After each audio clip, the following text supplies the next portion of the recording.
On today's special episode of Homeworthy, we're celebrating all-American style with 4 timeless homes across the country. First, we visit the island of Nantucket, where a weathered boat shed that has been transformed into a breezy coastal retreat. And then we step into a restored 1700s sea captain's cottage, rich in heritage.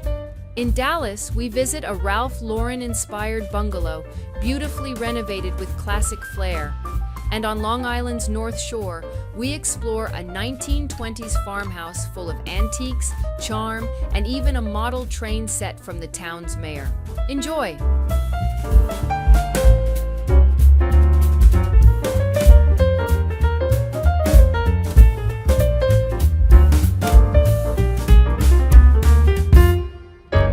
You're watching Homeworthy, where we believe every home has a story. Hello, Homeworthy. I'm Gary. And I'm Bill. Welcome to our home on Nantucket. Come on in.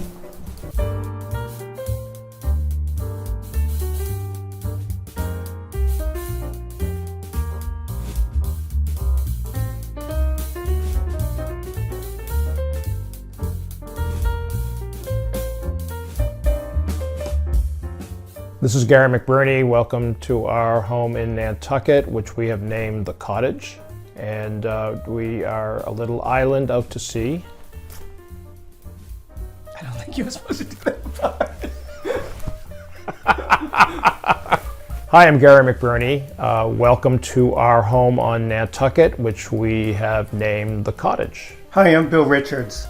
Nantucket's a small, quaint island 30 miles off the coast of Massachusetts, and someplace that we're lucky enough to call home. This house is approximately 4,000 square feet. There are 4 bedrooms, 1 on the main floor, 2 on the level, and the master or the primary is up in the crow's nest, which we like to call it, which affords great views. This house didn't start off as a residence. It was basically a boat shed or boathouse. It's up from the beach, so it's probably more of a boat shed, which is why it's tall and has the sort of cupola space on top.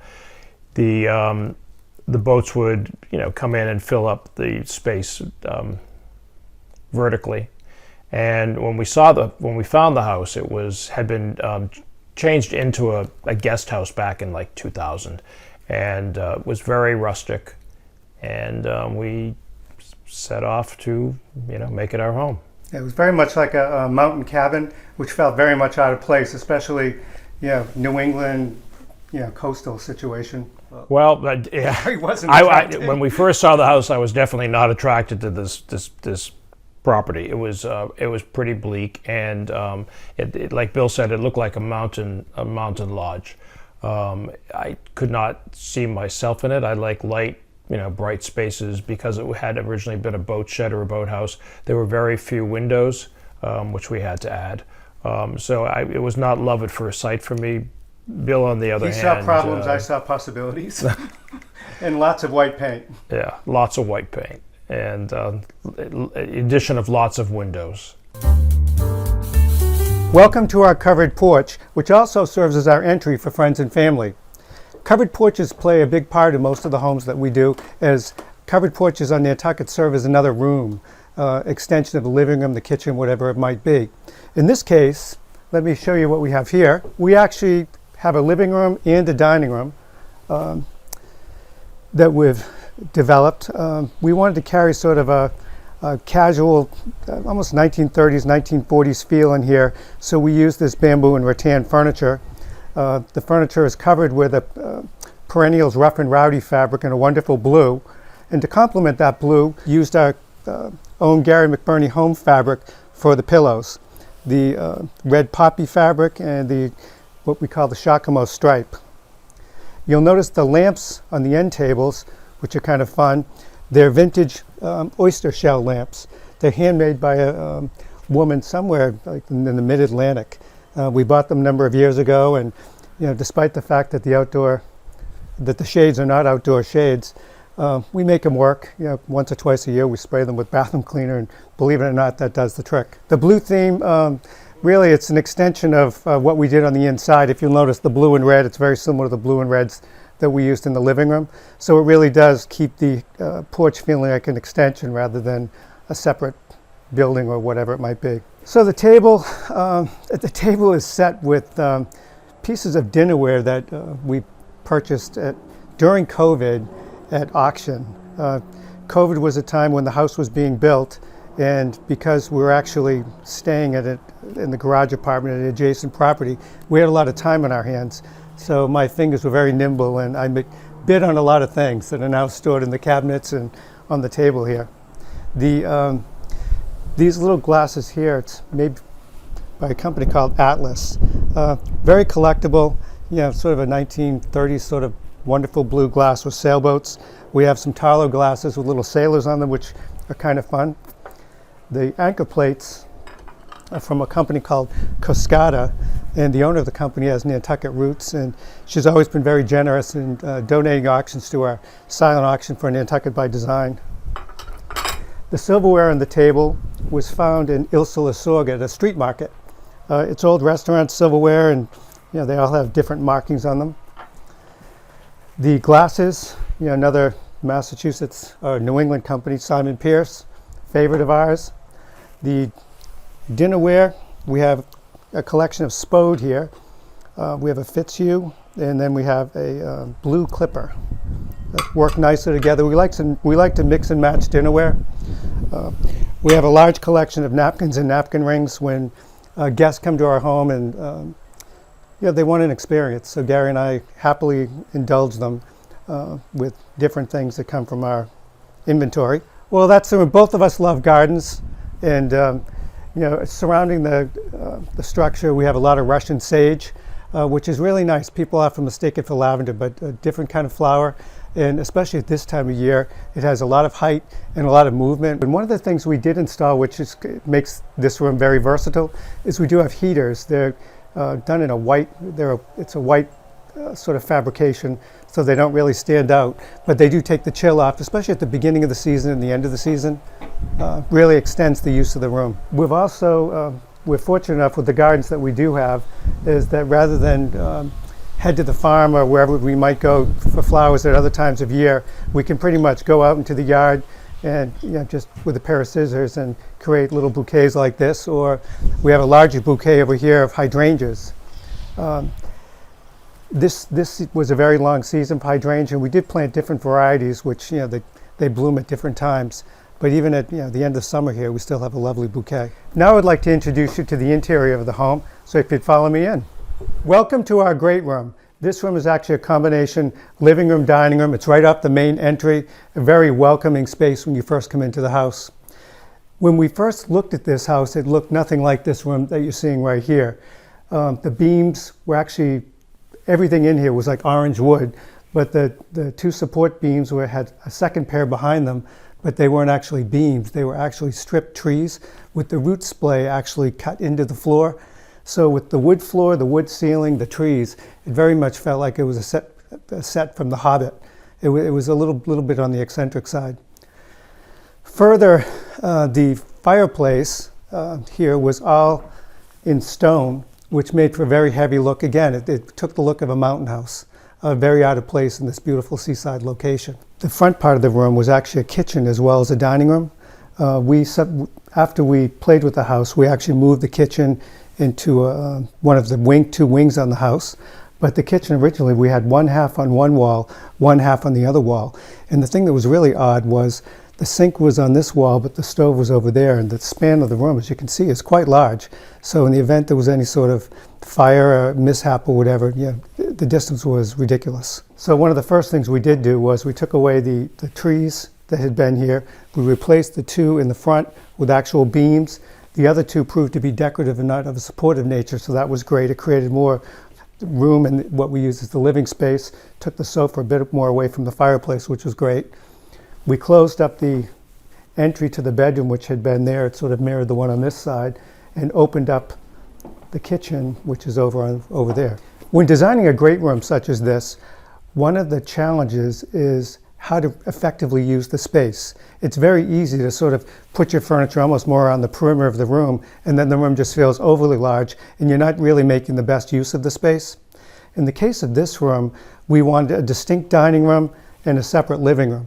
So we did that in two ways. The columns obviously provided a natural division, but then to reinforce that, we have a carpet here as well as another carpet in that room. And then further separating, we have a console.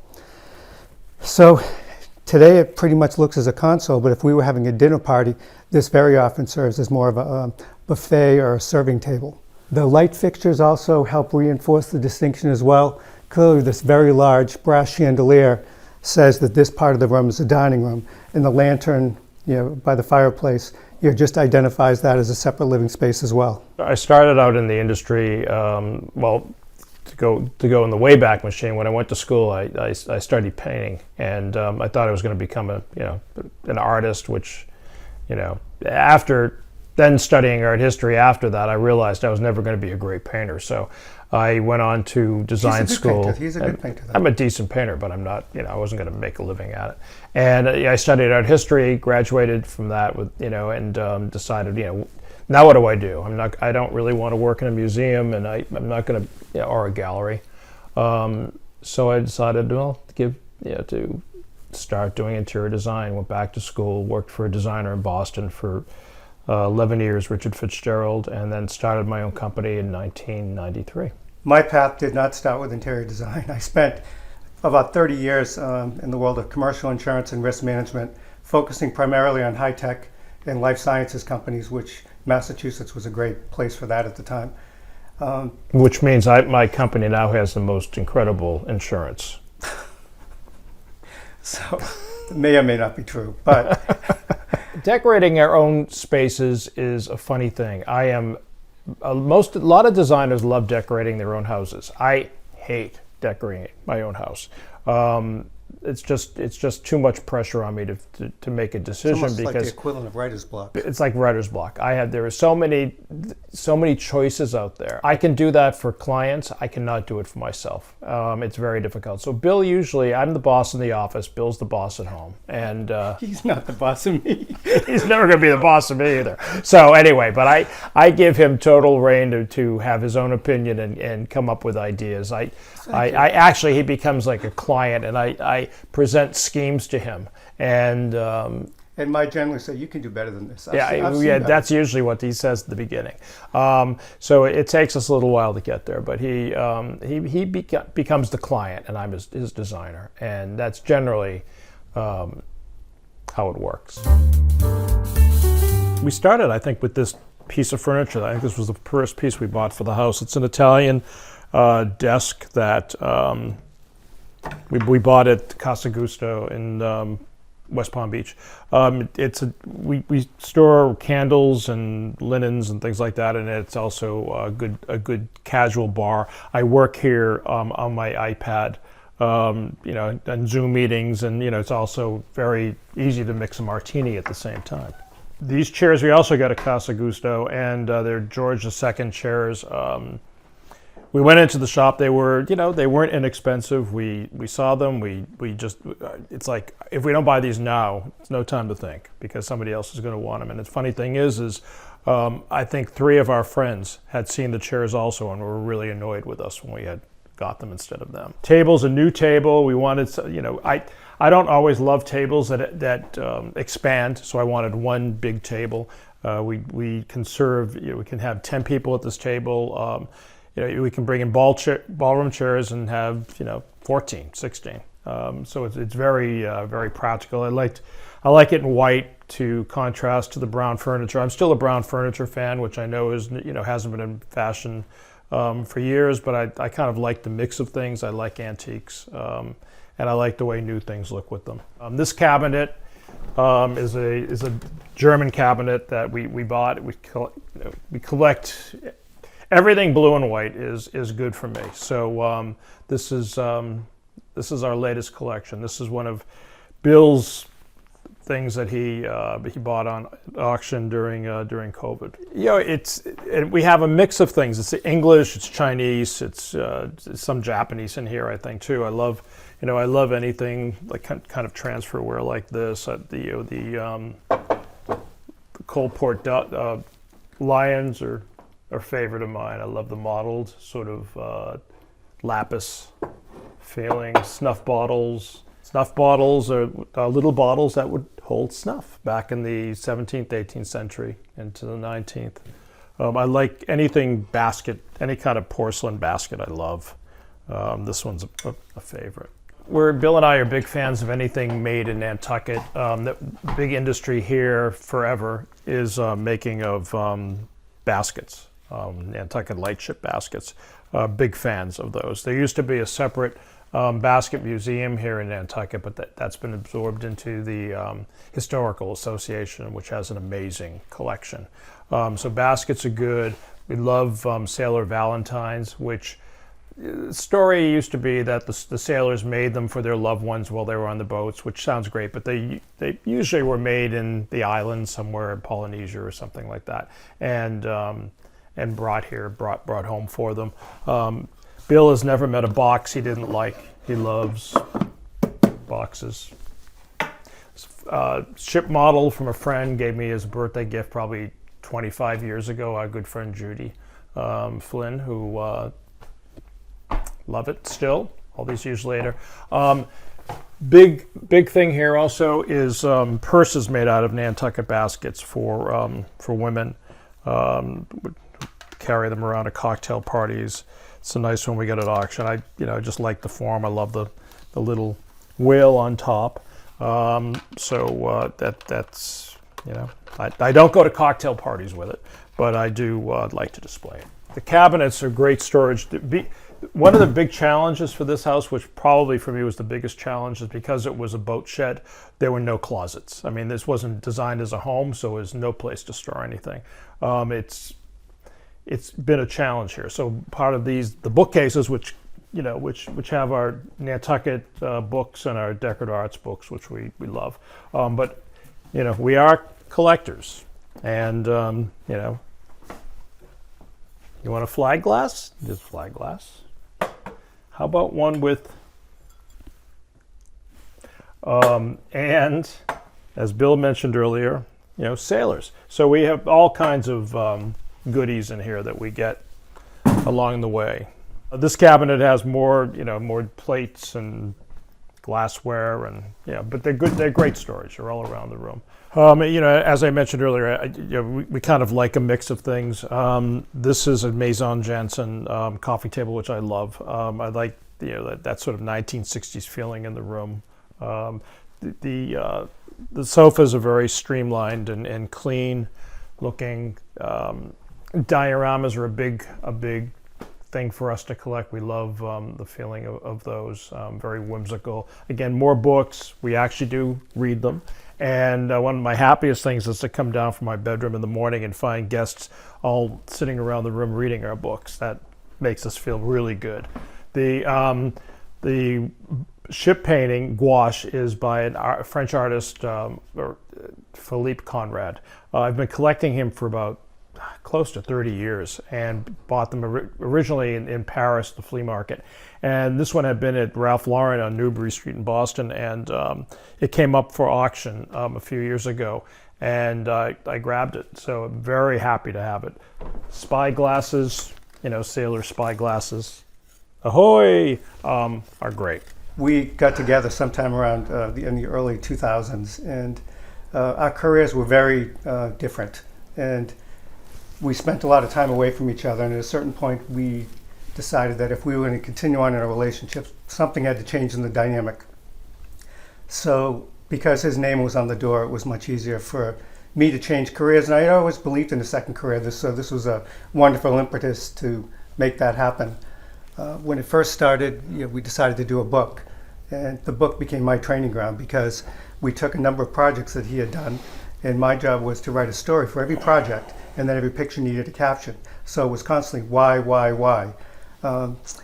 And we were, during Hurricane Sandy, we were holed up in a hotel in lower Manhattan. There was very little food around. So I think we had a bottle of vodka and some instant oatmeal to survive and Sandy. a few bottles of red wine. And with my foot basically on his chest asking why and plying him with vodka, we wrote the book. It's provided me a great design background and a great way to get into his head and figure out how and why our projects happen the way they do. We met at at a friend's birthday party 22 years ago now, his 50th birthday party.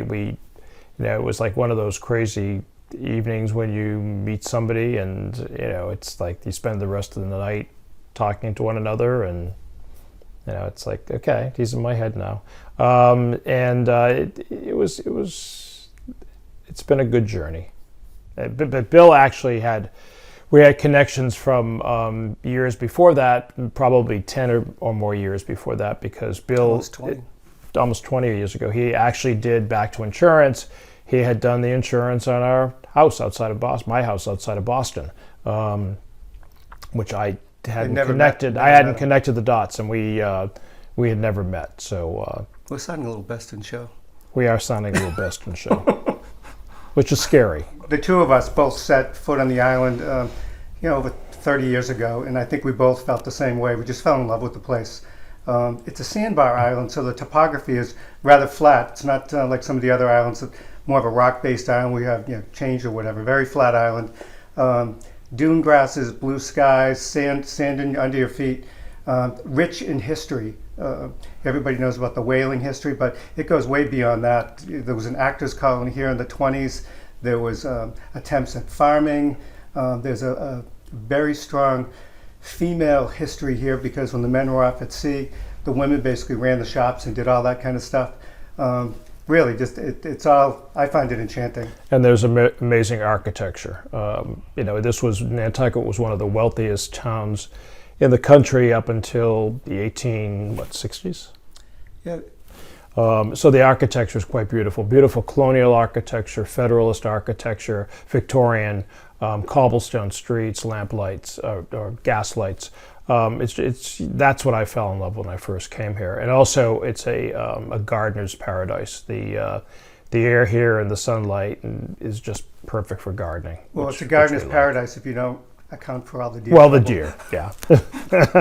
Our house spends 3/4 of the year with deer fencing around it to protect it for the summer. Now let me show you our main guest room.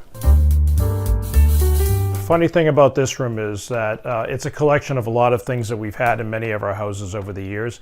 The John Robeshaw fabric, which we love, I like that, the sort of Indian hand-blocked feel of it, has been with us for, I think, 3 or 4 houses. The headboard the bed was in our last house. The quilt I've had for probably 25 years. The nightstands were in our first apartment in New York. So it's, the chairs in the room, side chairs were in my mother's cottage and our last house. So it's a real mixture of things. I like I love this Laurel Piana sisal carpet. It just has a nice, crunchy, good feel to me. The paintings are an Italian artist who we had in our last house. They seemed really big in that house. The ceilings were very low. It was a very mid-century house here in the island, one of the few. And they fit perfectly here. They have a little more height, which is good. Oh, and funny enough is that a designer's home is never done. We are still missing a large mirror over our chest of drawers that someday we will find. Also, these another favorite of mine are these marbles, which I've been collecting since I was a little kid. These are actually my marbles from when I was probably 10 years old. That a couple of extra ones have been tossed in over the year. I put in this little picket fence basket. Of course, you have to have a whale. Christopher Spitzmiller, who we love. Interesting thing here behind the bed also is the windows where we added all the windows, a lot of the windows to the house, a lot in this room, to add a nice bright feeling, and you feel like you're in a garden when you're in bed. But where the windows needed to be placed was awkward with the headboard. The headboard hung over the windows, so we put the curtains across the bed to kind of unite the wall. And now Bill is going to show you the last room on the main level of the house, which is our kitchen. Well, you've heard us speak about how much entertaining we like to do. Well, none of that would be possible without this wonderful kitchen. As we enter it, you'll notice that the kitchen is dominated by this large blue island and then topped with a pot rack from Ann Morris. The island has a marble countertop, which people may not want to use because it's so susceptible to staining, but it's a Vermont marble that we love. Once a year we bring someone in to clean it up, and it works for us. As far as the other features of the island, we decided to add these turn legs to give it a bit of a nautical feel and spirit of the rest of the house. Then we employed the services of a local decorative painter, Deirdre Mannix, to give it this wonderful character. She applied layers of paint and glaze to give it sort of a worn, antiqued look, and I just love the color. The glass knobs also add a little bit of reflective touch, and also it gives it a sense of age, I think. When people talk about painting their islands, should they be the same color as the cabinets or a different color of the cabinets? And as a general rule, we kind of look at the size of the space. In a smaller kitchen, an island painted the same color as the cabinets may work better and make the space feel larger. But in a space like this, where it is a bit oversized, the contrasting color really gives the island some personality and gives the kitchen a little personality as well. These lovely sunflowers, it's hard to miss as well, are from a local farm just down the street, Moore's End Farm. We watched them growing in the fields, and it was impossible not to stop the car and just pick up a bunch and throw them in this old crock that we have. Another feature I'd like to tell you about in the kitchen involves this sofa. Many times in a kitchen with a window like this, you'll find that the architect or builder wants to put a window seat in. Personally, I've never met a window seat that I find very comfortable. And typically they're against a window, so your pillow and back are leaning against the window, which feels somewhat awkward. So what we decided to do was take this mid-century Danish sofa covered in this wonderful linen that we found from a shop in West Palm Beach, Faustina Pace, and put the sofa in the kitchen.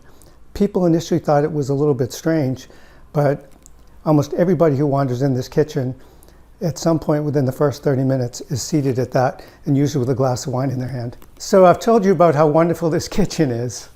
Gary's actually the chef in the house.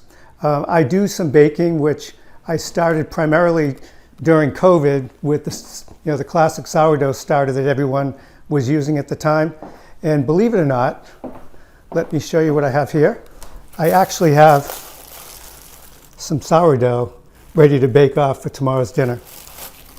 I've kept the actual starter since 2020, so it's very active. So another tip with a kitchen is to place artwork on any of the various wall space that you have. In this case, we had a space aside a pantry closet, and we used these great photographs by a local photographer, David Halliday, all nautically themed, so it ties in with the rest of the house. Then additionally, we have a wonderful painting. It's of the Life Saving and Shipwreck Museum, which is actually just down the street. It's by a wonderful artist friend of ours named Diane Dicker. And lastly, we have a great collection of reverse glass paintings of ships that I can't honestly say I know the provenance. I bought them at auction, but they look great in here. And again, it's just little things you can do to give your kitchen some personality. It's a room where you spend a lot of time, so why not? Typical dinner party for Gary and I on the island would involve fish. We have friends who will tell you that they've probably eaten swordfish here more times than they care to count, but we do serve other types of fish. Generally, we also source local produce. For dessert, I mean, Gary typically has apples, berries, that sort of thing around. He makes a mean fruit cobbler, which we were lucky enough to enjoy one the other evening. And then lots of wine. When I introduced you to our living room and dining room, I mentioned that the kitchen had been moved into what had been a bedroom. Now we're moving into the mudroom, which had also been part of that same initial bedroom. The mudroom was great in this house because, as Gary mentioned, having been a boathouse or utility building, there weren't a lot of closets.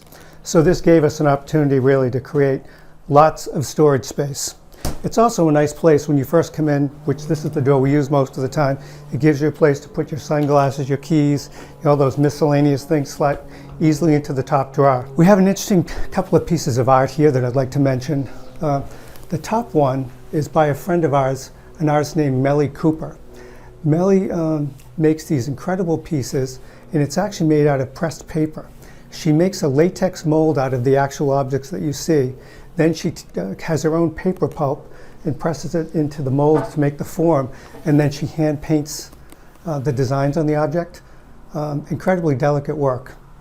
The middle picture here is actually a family picture from my side, And I actually have a picture of my grandfather here in 1921. And for some reason, if he grew up in Salem, Massachusetts, they put all the boys in the photograph in sailor's hats, which is very apropos in the house. And now the weather instruments, this was something I had to have. We like to kayak and do those sort of water activities. So I have the guides here that will always tell me whether it's high tide, low tide, whether or not it's too windy, whatever it might be. So very, very fun to have around. Many of the things in the house have come from auction. And what I haven't mentioned to date is there's a big auction house on the island called Raffaello Sona. I picked up this little curiosity piece several years ago. And if you take a close look, it's actually real estate ads from years ago.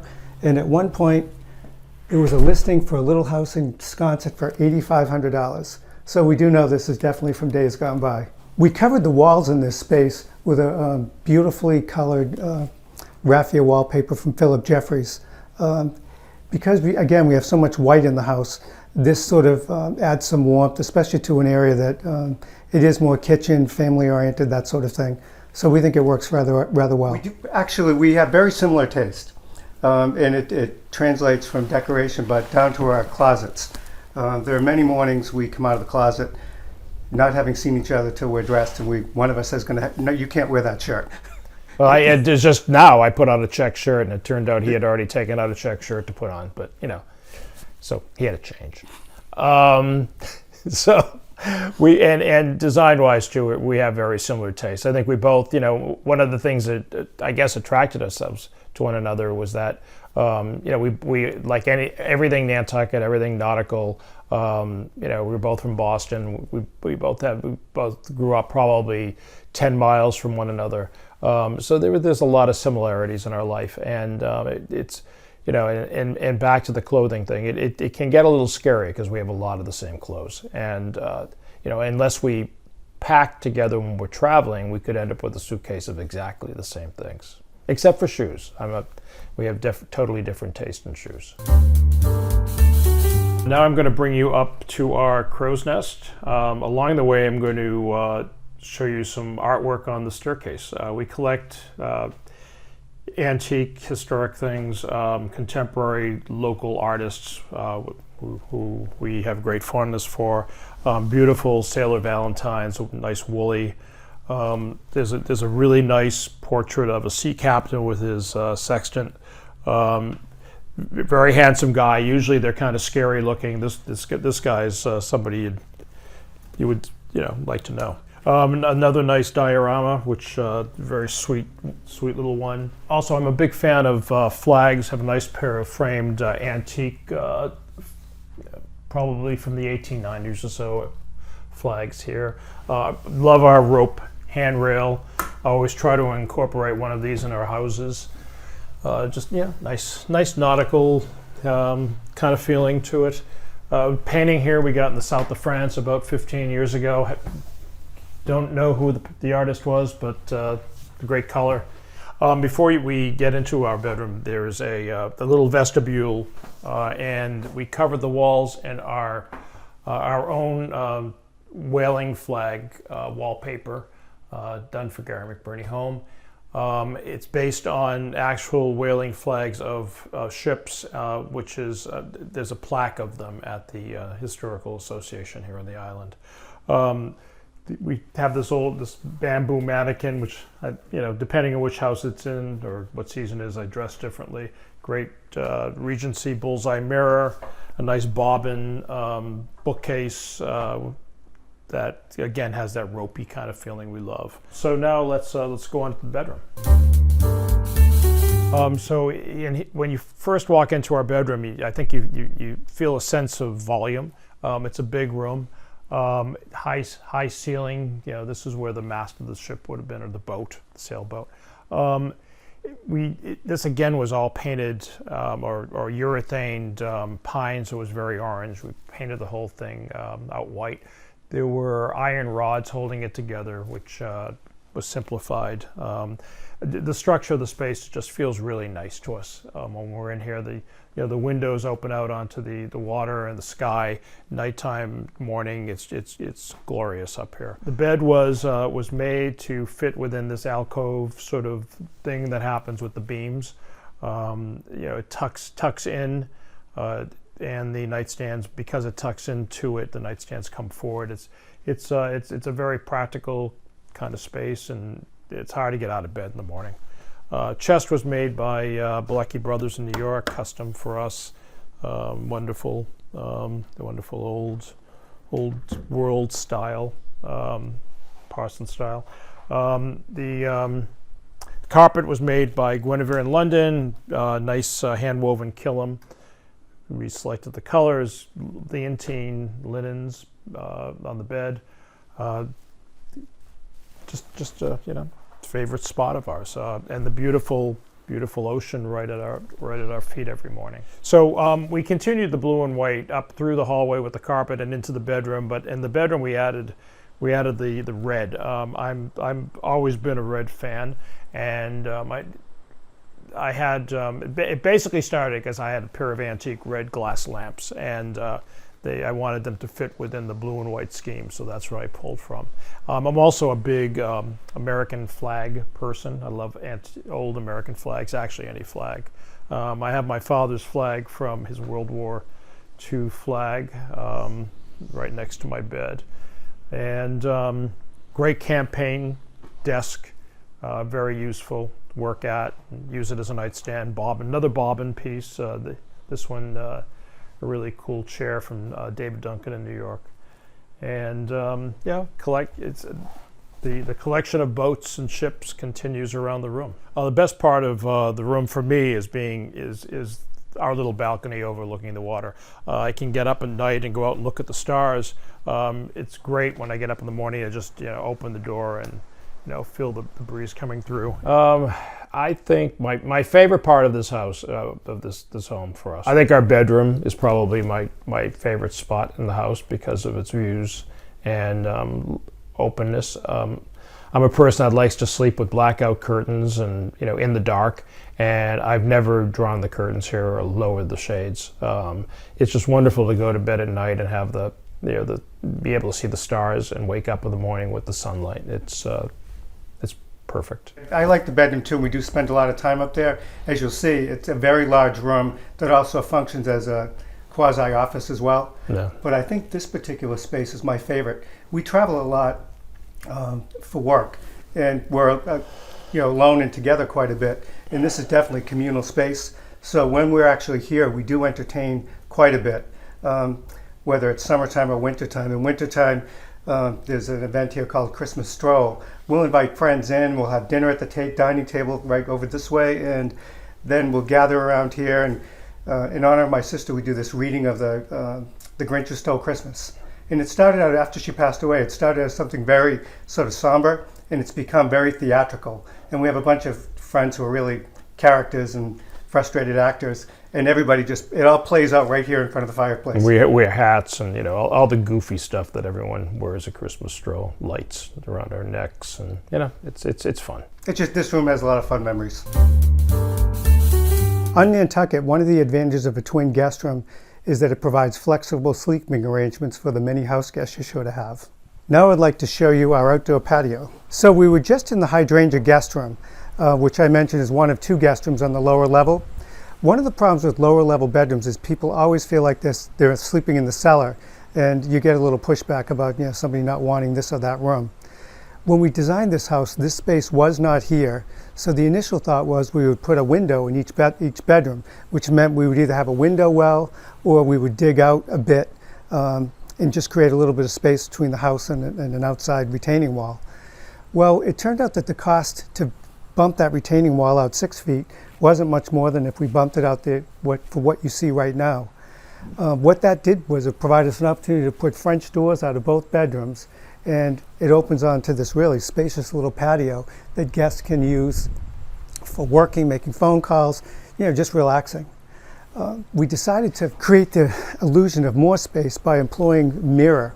We did 2 mirrored panels that are placed directly opposite the French doors. And then as a decorative element, we incorporated this trellis work. And then to create a little bit of a green space, we put in this climbing hydrangea climbing up the walls. And this year we have geraniums here. One of the little pitfalls we had was with the mirror, when the sun is at a certain angle, it reflects directly on the plant. and originally there had been ivy there, and the ivy burned. So we had a photo shoot here at some point, and we just had some geraniums, so we just stuck them into the ground, and success. So I think we'll be seeing geraniums here for years to come. The space is currently set up into two distinct areas. This end has a sofa with a coffee table, and this end down here has a small dining table. The inside living room has a little bar attached to it, which we've set up with a little refrigerator and a coffee machine. So guests who are staying on the lower level can get their cup of coffee in the morning, just come out here, enjoy the morning, catch up on emails and so forth. So this spiral staircase not only provides access in the event of an emergency, but it also provides a very beautiful way to access the garden. So when planting this garden, we had to be very aware of the fact that we are in a more remote part of the island where there are more deer and rabbits. Those animals can destroy your garden very quickly, and consequently, despite the fact that we've planted as many deer-resistant species as possible, we do find that we have deer fencing up for about 3/4 of the year. And while you don't always want to look at deer fence, the value in that is during the summer months, we do have some beautiful hydrangeas blooming and some other flowering plants that we might not otherwise be able to have because they would have been eaten. So now I'd like to take you around to the front of the house. As we approach the front of the house, you'll notice that the garden design becomes a bit more formal. Despite the fact that we are in a casual area, there is a degree of formality to our lifestyle. So we put in a proper entry gate, and then we put a bluestone patio in, which is a great place for cocktails. In the summertime, we're known for putting a tent in this area of the yard, and there's typically a cocktail party right on the bluestone patio. A perfect place to spend a summer evening.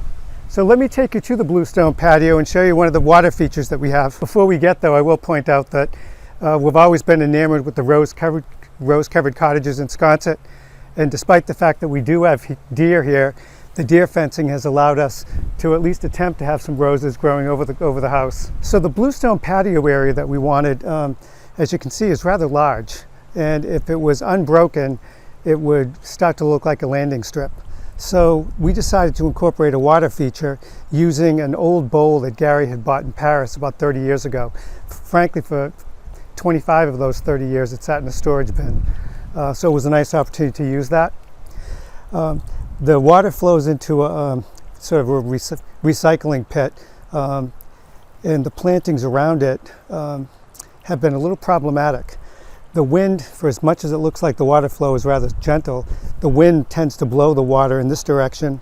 So the choice of lavender as a surround has been sort of a difficult one. On windy days such as today, you'll find that the wind will blow the water often in this direction and the lavender will get wet. We've replaced the lavender in this area several times already, which some people may say is foolish, but we do like lavender. Earlier I showed you our friends and family entrance from the interior of the home, but I thought it'd be nice to share with you what our friends actually see when they come to our door. Most of the plants that you can see are deer-resistant species, as I mentioned. We have catmint, lots of catmint. We do manage to have some hydrangeas here, different species, which is nice as they bloom at different times. And then circling the screen porch, we have a beautiful stand of Russian sage. For me, and it's funny, I was thinking about this yesterday, and when I was a little kid, I used to always say, would use the word house, and my mother would always correct me and say, no, it's a home that we have. And I think about that a lot, and this house is a collection of things that we've both had for many years and bought together, and it's where we have friends, family is always here, our parents have been here with us. We have dinner parties on a regular basis, so we're always ready to have a barbecue and invite people in at any given second. So that to me is home, and we also didn't want the house to be a museum. I mean, we're major collectors. I'm definitely, I'm not a minimalist, and, Bill maybe more so than me, but definitely not me. And it's all our collection of things, and that's important, but it's not a museum. It's definitely not a museum. We've bought and sold a lot of properties over the time we've been together, and we're constantly on the road, so I don't think my feeling of home is necessarily tied to a particular structure. I think no matter where you are, you can create that feeling. It's pulling in the people that you love, the people that you you have good friends. It's very easy to pull a meal together somewhere and create that sort of feeling. It's, you know, the right lighting, the right music, which, you know, very easy to do with phones and technology these days. So I think it's more who you're with, the environment you create wherever you are. And I think we've become pretty good at that. I think. Yeah, we're pretty Adaptable, and we move around pretty easily. We also tend to like having a lot of the same things in our homes, so that we know what we have, we know it will work. Well, it's very familiar. It's very familiar, and you know, it all works really well, and it's pretty easy as long as you have place settings of China for 24 multiple sets. Well, that works for me. Yeah.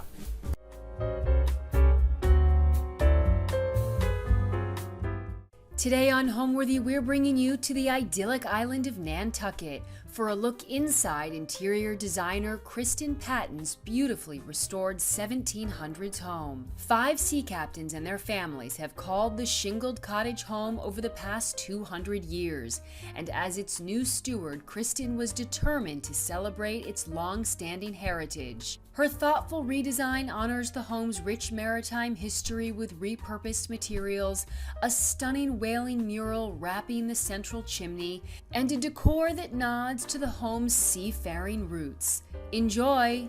You're watching Homeworthy, where we believe every home has a story. To shop items inspired by this and other Homeworthy episodes, be sure to check out the product links below for amazing furniture, accessories, and more. Hi Homeworthy, welcome to Nantucket. I'm Kristen Patton and I'm looking forward to sharing my home with you. Come on in.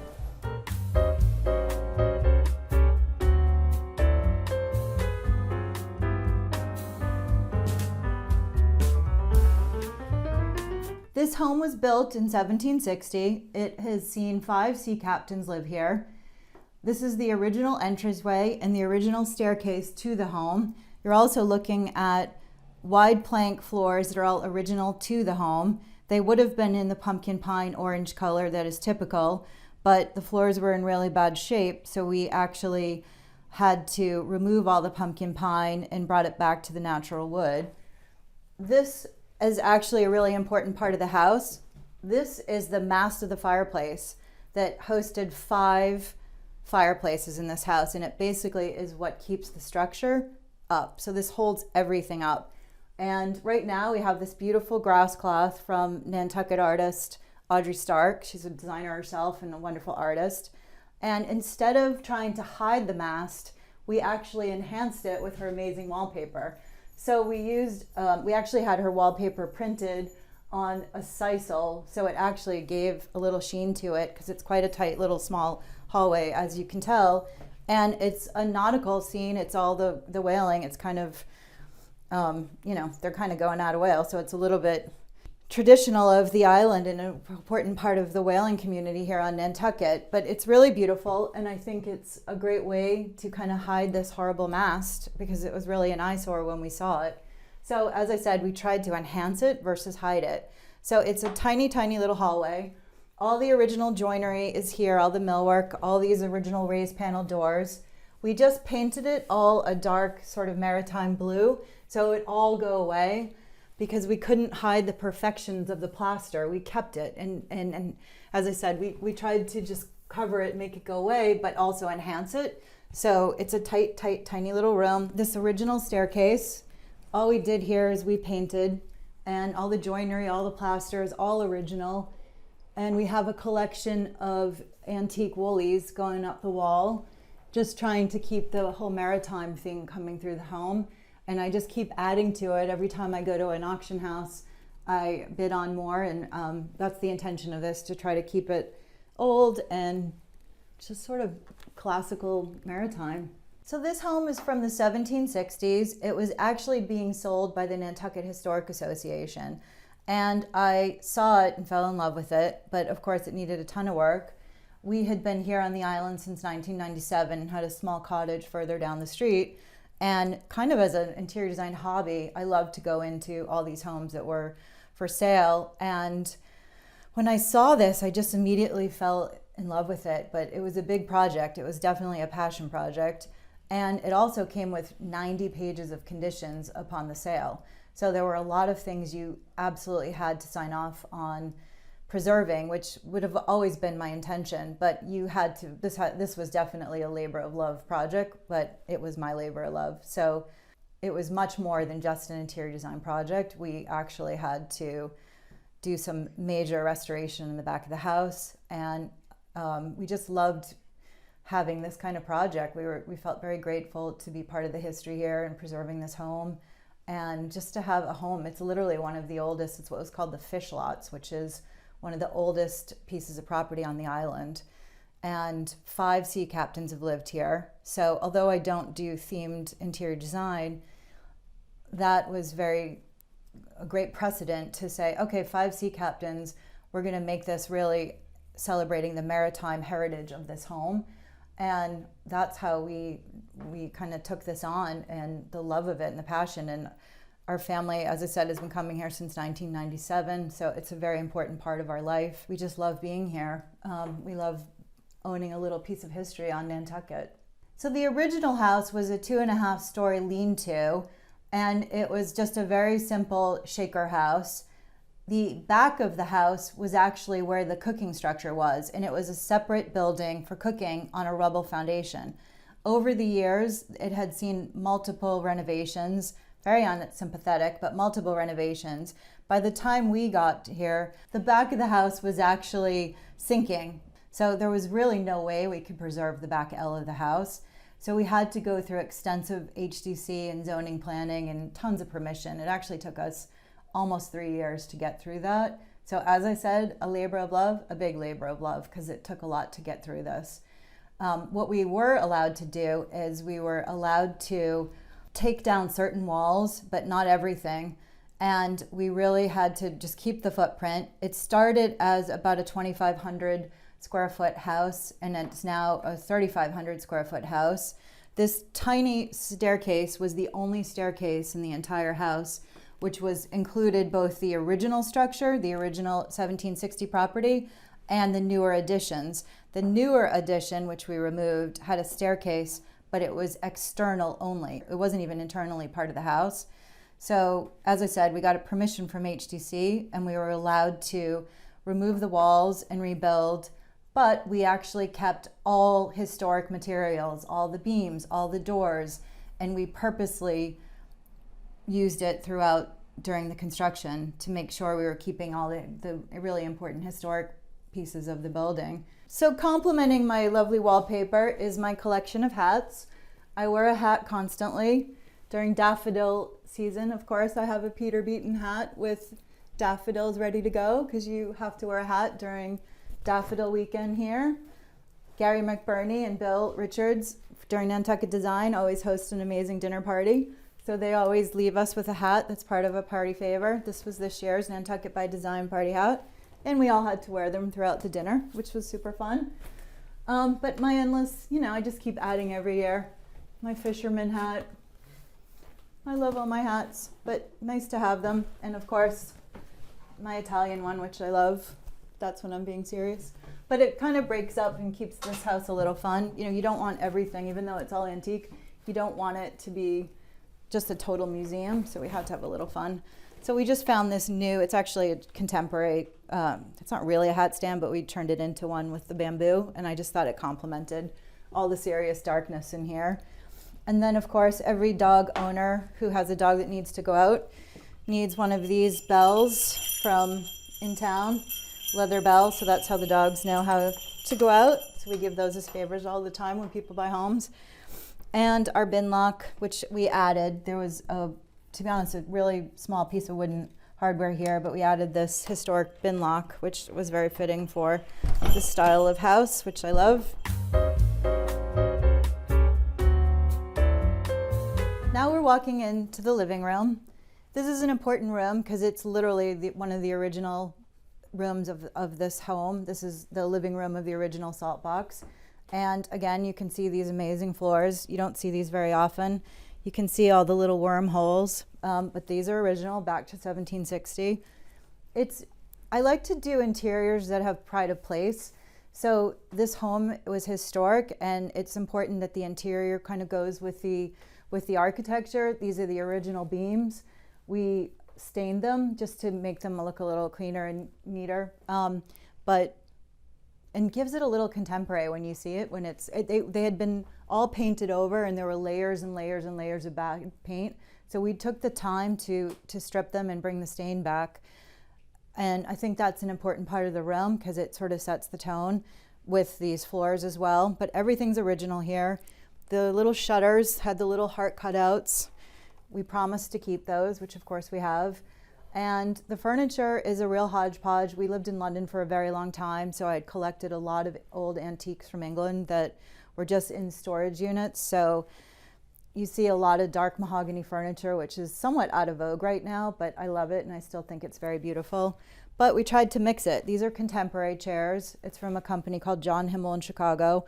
And a lot of people love coastal homes in Nantucket, but here I had to really keep it, as I said, more historic, but I tried to bring in some elements of more contemporary. Some would argue that these are too contemporary, and I get that, but I think they're fun. And I love the rope, and this house is full of rope and natural and sisal, and just it goes on. So I think they're quite perfect.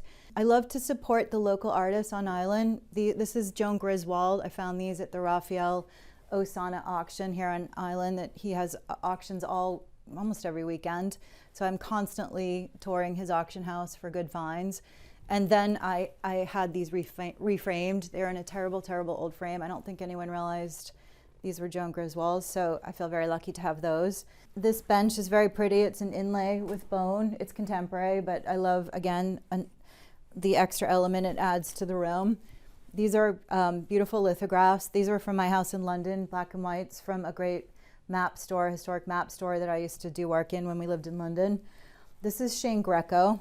Sylvia Antiques in Town sells these, and this was a gift from family members, which I love. And it's an octopus, and I just think he's amazing. My John Rosselli lamps, I absolutely love these. These, again, are old inlay, but John Rosselli in New York sells these, and I saw them, and they're a bit of an investment, but I just thought they were so perfect in this room. I don't love rooms that are full of pattern, at least for my own homes. I love this kind of timeless design, and the colors that we use, the greens and the browns, we used all historic paints in here. So I tried to keep going with the historic colors through the elements we brought in. A little bit of leather, a little bit of sisal.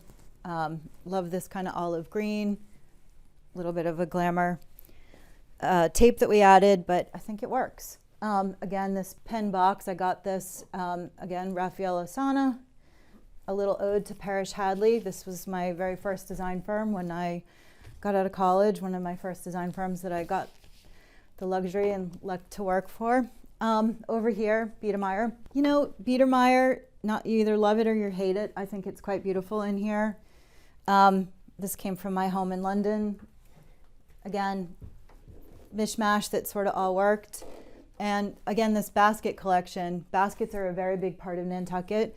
You'll see Nantucket lightship baskets everywhere here. But what I tried to do is go through thinking through the maritime and the China trade and the different captains that would be trading throughout. So these are actually Japanese baskets. So again, I got these at Raphael Osana's, but I think they're amazing. And I just keep adding to them. And it just brings another texture, another element to the room. Again, not themey, but kind of special. Original fireplace. This is a William Johnson painting. He's at the Peabody Essex Museum. I actually found him in an antique shop. He had a tear in him, which you cannot see. I had him restored, and then I went to my frame shop up in Boston, A Street Frame, and together we added this more contemporary frame. But I think he really, it makes him stand out, and I think it really finishes him well, and you can't even see the tear.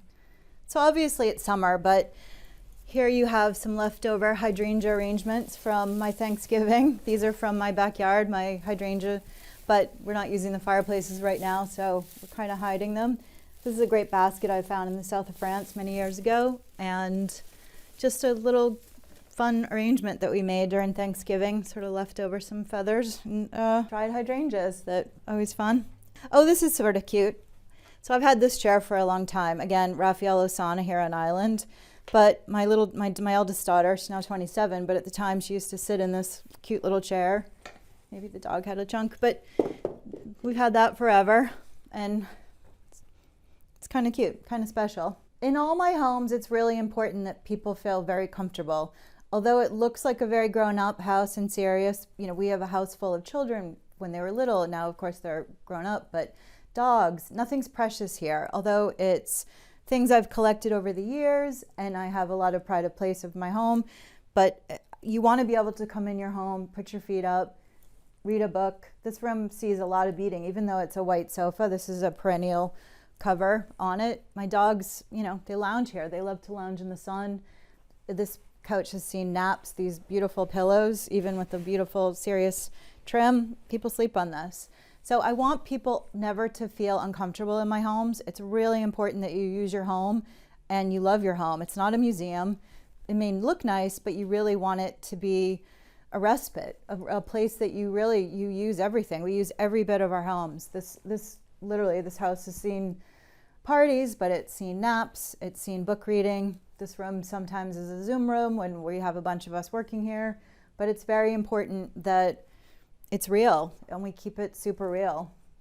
Might be cleaned up a little extra today, but my Biedermeier actually has a computer on it half the time, and people sit here and Zoom, so it's functional. This is sort of pretty. This is, my husband had this on my wedding day waiting in the limousine, and it's a screenplay to The Breakfast at Tiffany. Kind of special in this beautiful leather binding. This is a contemporary rug. This is from Stark. I do have a little pattern here just to kind of hide the reality of dogs and dirty feet, but I think it has a nice pattern to it, and it sort of warms up the room. We use this room more in the winter than we do in the summer because everyone's really outside.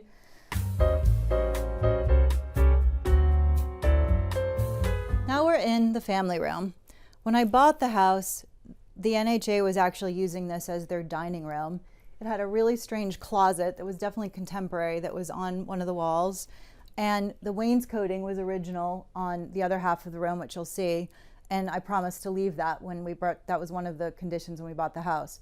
So what we ended up doing is adding the same wainscoting and around the rest of the room. And then I also created these built-ins that are full of lots of objects. This is Robert Stark. He's an artist here on Island. He's since passed away, but he and his son still own a gallery in town. I found that also at Raffaello Sana's auction, and I gave that to my husband for his birthday. A beautiful box. I found this. Literally, it's some antique shop. It's an original Wedgwood box, which I think is really beautiful with the Wedgwood detailing. Love that. Of course, you can't have a New England guy without a little Harvard Gate. My kids, I always encourage my clients, you want your children's art out, so you keep it real. So even though we have some great painting, keep it real with the things you find. That's what makes your homes more about you. Oh, these are kind of fun. All of these bottles, we found these during construction when we opened up the walls. So I've just kept them because I thought it was really fun to see little trinkets of old history that we found in the house. So that's really fun. This is a mix of old and new. Again, we have the original floors that carry out through here. It's a very awkward room because it's very long. It took me a bit to figure out how to make it work. We probably use this room more in the winter because everyone's outside, but it's a very, very cozy family room. So we have great movie nights in here. This is a great puzzle table. So if someone else is watching a movie, you can be sitting in the corner doing a puzzle, or you have your reading area. This is a Nantucket basket. I do a different basket every summer. I have a whole collection, some I've given away. Actually, this is my daughter's, Eliza Patton, Nantucket, 2008. So kind of fun to see. This is an important part of history here, doing these lightship baskets. So I love to have my kids make these.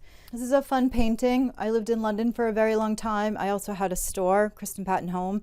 So I was constantly going to Paris and sending containers back. This is from Clignancourt in Paris, and I just loved it. It's fish and cheese, and I just thought this is a fun composition. Not famous, but I loved it. This is the artist on Island called John Devaney. He's here and also in Boston. When I first bought that piece of art, I really disliked the frame and I thought it was way too much. So I actually spent money to soften the frame and make it really more simple. And then when I hung it up, I realized you needed to have that Rococo frame. So we popped it back on. He's kind of fun. He's a sailor. Over here, again, the house is so serious with all the history, but we brought in this slim Aarons. It came from another property. And I just love it. And we spend a lot of time in Europe as well. And our kids were all born in London. So I thought it was fun to have a little piece of the French coast, French Riviera here. Another Nantucket Association piece of art that I found. Same with this one. This one's Susan Briskman. She's a Nantucket artist. This is the original fireplace. We didn't do anything to it. We actually were not allowed to do anything to it. So the whole room is one color. It's a Gettysburg gray. It's just one color throughout, so it kind of hides the imperfections because these are all the original plaster. So what we did was we just cleaned it up where we could, but as I said, we had a lot of conditions, so we just made the whole room the same color, so everything kind of goes away and it feels just more cohesive. You can't be in Nantucket without a whale spear, so we found this at an auction house. Maritime art, so that's kind of fun.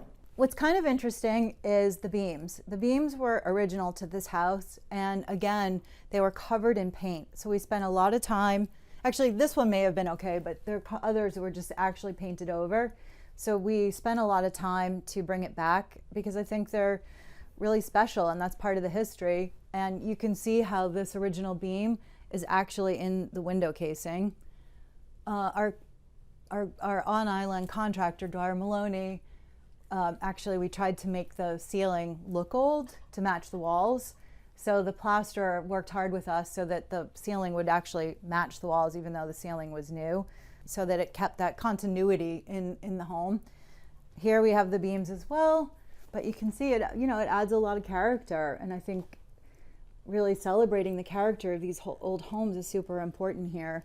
You know, a lot of people come to Nantucket and they want that typical blue and white coastal, and nothing wrong with that, but this house you really had to celebrate all the historic culture and all the historic pieces of this home, and so we had to kind of go with that. But then, you know, even in an old home like this, you have these modern touches that give it a little life so it doesn't feel just so old and granny like.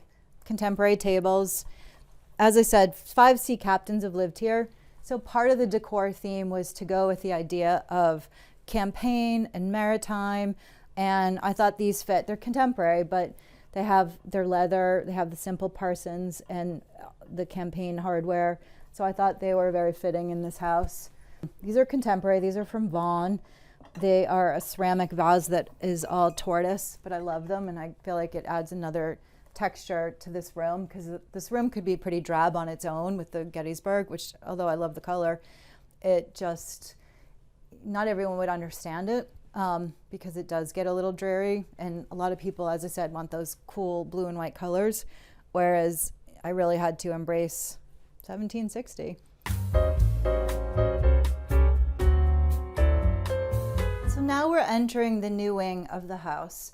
We're leaving the original 1760 structure, and this is where I had the challenge to make sure the new wing just didn't look like a contemporary addition. I wanted it to really have a flow. So I kept the Gettysburg going through, the original colonial colors going through, and this is our mudroom. You're really supposed to enter through here. We don't. We end up using the kitchen. These are amazing sconces I found on First Dibs that kind of go in with that British colonial look and have the star hurricane. These were kind of a splurge, but I just felt they were so perfect here. Antique chairs that I've collected over the years, hall chairs. I love my dogs, but they're not always great with my antiques. We had a little chunk out of that, but that just adds to the character. And now coming in here, these are old beams that we salvaged when we took off this back L of the house and repurposed them. So we tried to use as much as possible. This was a transom. Again, we tried to use as much old material from this back L, the original back L, as possible. So now we're coming into my powder room, and the powder room, actually we salvaged all the original sheathing to the back L of the house, and we've reused it almost as wallpaper. So all the walls, all the ceiling are the original sheathing, and we treated it, of course, but there it is. And then I found this piece of stone back in Hyannis that already had this leathered texture to it, which I thought was really great. And you wouldn't really think of marble in this house, but I think it works really well with all the colors and the texture. Again, John Sylvia in town, one of his artists. A little bit of Etsy with a little rope. My office had the 33 made for me as a gift. Contemporary sconces and a contemporary rope mirror. My beloved waterworks with tarnished brass. These are fun. These are from Portobello Road. When we lived in England, I used to go to Portobello Road every Saturday. So these have been around a very long time. More of my husband's handiwork with our ready-made shades, but I just think they're great. Not everything has to be expensive. This is very fun. This is a gift someone had made for me a very, very long time ago. Nantucket basket, and has my initials in it, and I treasure it. It was a gift, and I just love it. Actually, here's the inside of it. 2000, pretty special. I should use it more, but I like it so much and I'm afraid to hurt it, so I use it more as art. But I love that. The floors in here are limestone, waterworks limestone called Piedmont. I just love it. It's just enough to keep with a historic interior, but a little bit, not glam, but I just love it. It makes me happy every time I see it. In here, this is my mudroom. I can't show you inside because it's full, but we added some leather detailing. Again, a company in London called Turnstile, which I think is really nice. My father-in-law had these lovely hats. We do scalloping season. So he had these team hats made for us of 33, which I really like. My son's company, Joss Bartlett, little hat for him. And my husband had this Anya Heinmark gift for me made up, Fred and Harry. And then the house, which I think is kind of fun. Just another lithograph, again, from my beloved King's Maps in London that I buy a lot of things for clients and myself. We added these doors. This was a really dark hallway in the original structure. And we added these doors and just a little bit of wallpaper that just give it a little texture as we're transitioning now into the more contemporary wing of the house. But again, trying to make it all mesh together so it doesn't feel jerky and out of place. It just feels continuing. I like each room to almost have a surprise. So we went from paint to now we're into texture and now another surprise. I like the vistas to kind of be surprising so that you look forward to the next vision.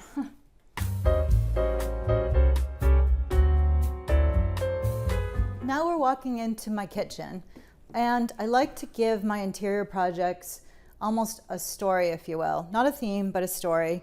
And as we had 5 sea captains live here, I very much went with the idea of maritime, colonial, and this is a break front that is actually, my idea here was a campaign piece, which would have been appropriate in the time. And it's actually my bar. It hides a wine cabinet and a drinks fridge and wine. It's loaded with all my tableware and placemats and napkins.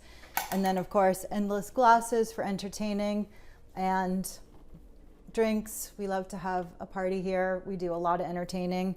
So this bar gets set every single night. More of my handmade baskets I've made over the years and just collectibles throughout the years. These are cute little Firkin lamps that I got at Raffaello Saunas that I love. I love a nice martini at the end of the night, as does all my kids. So my husband had gifted me this martini set with the octopus, which we love and we use all the time. And just things that we collect all the time. This is fun. This was a gift when we lived in London. Friends of ours gave this to us as quote unquote the life of the party so that we kept going. So we love that and we keep that in here. This house does a lot of entertaining, so it's an important piece in the room. And lots of collectibles, Wedgwood plates, colonial plates that we've been collecting forever. We do scalloping season here, so these are our roadies for scallop season with our 33 and our scallop that good friends gifted us. Lots of collections, but we love this piece, and it's, as I said, in the style of campaign, great hardware. Original Whitechapel, which is a company in Midwest that makes the original hardware.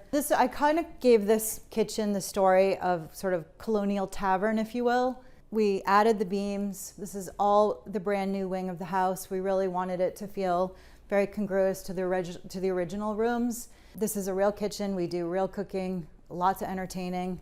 This is a 10-foot island that sees a bar set up at night. It sees lots of entertaining, lots of friends. We work at this counter. We absolutely love this kitchen. We have a combination of very simple shaker style cabinets that are painted that would have been historically correct.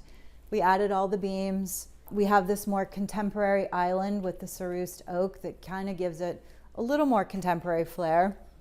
I saw this marble at Leomar in Hyannis and I absolutely fell in love with it. To me, it just almost looks like sand or waves, so I felt like it was appropriate, and of course we had it honed. But I love this and I get more compliments on that. It's called Nero Diamante.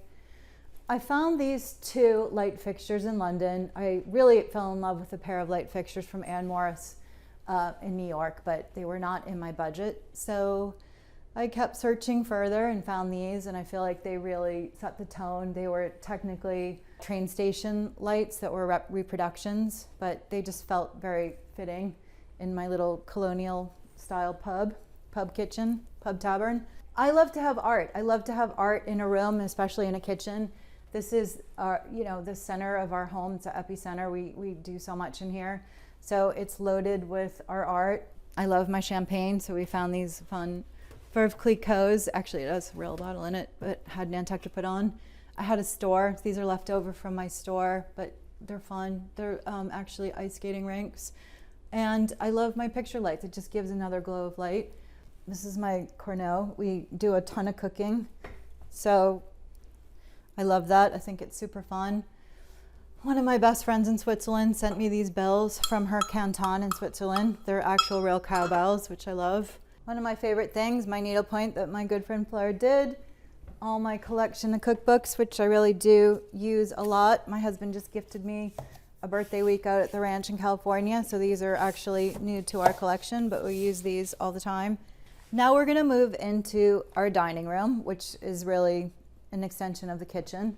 I decided to make this cased opening because the two rooms were too big and we don't technically have a formal dining room. So this was a last minute decision, which sometimes happens when you're designing.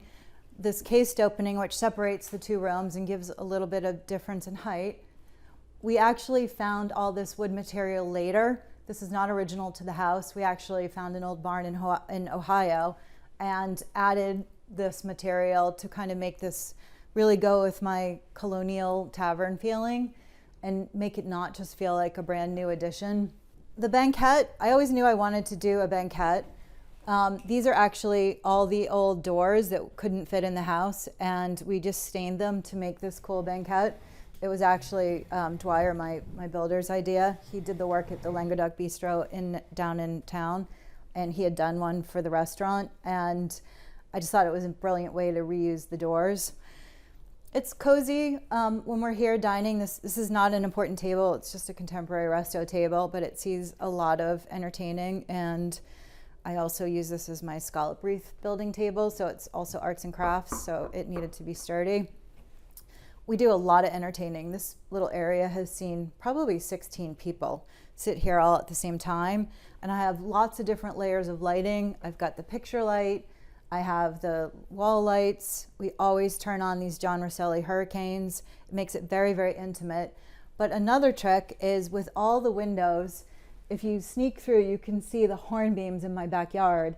I have little sneaky uplights that are hidden in the trees. So when you're here dining, the whole backyard actually illuminates. It's a very small area, but the hornbeams are so architectural, and I have just enough lighting, so it just adds to the ambiance of the dinner. And you have your candlelight, but then you have just that touch of lighting in the background, which really is kind of special. These pictures are kind of fun. These are lithographs I got at Raphael's. They were terrible. They were in actually just really crappy aluminum frames. And I took them to my lady Liz at 8th Street Frame, and it was really her idea to add this cerussing with my kitchen, not to match it, but just to make it not feel so funereal and dark. It just makes it a little bit contemporary. It's okay to add contemporary elements to very traditional decor. And here we have the maritime theme. They're all different, but they were just so perfect for this wall. I mean, sometimes you just find things and they're just perfection. They were just made for these walls. And again, here's more of our do-it-yourself. So if we need to have it be a little more intimate, or if we need to let the light in, some of our little do-it-yourself shades, cheap and cheerful. My crab is very special. I used to have a home furnishing store, as I mentioned earlier, in Cambridge. He came from Cleancourt in Paris. He's teak, he's hand-carved. He was found, he's technically from Spain, but I found him in the flea markets. He's been here a while, and he's missing a leg, but that's okay. So I thought it's a good idea to point out these chairs. Not everything in your house has to be precious. So when I was doing the decor in this house, it was during COVID, so it was really hard to get anything because all the factories had shut. So I found these actually on Amazon, and I thought they were so perfect because it kind of had my theme. It had the rattan, it had the dark wood, and they were very, very inexpensive. So I thought that's kind of a good interior design trick of high-low. My hurricanes are actually a hell of a lot more than 10 chairs, but high-low balance, that was it to me from me. And of course I have 2 more lithographs of the whaling scenes, which I think are really great, and how perfect. I just found them and they just fit perfectly and pretty amazing. Sometimes you just find things. I think I need to point out my woofers. This is my puppy dog corner. We were living in London at the time, and Max, my first sheepdog, couldn't come to the States because of quarantine laws. So good friends of ours had Max painted, so he'd always be in the US. We came from a visit. And then Harry, you met. Harry's running around, Dirty Harry.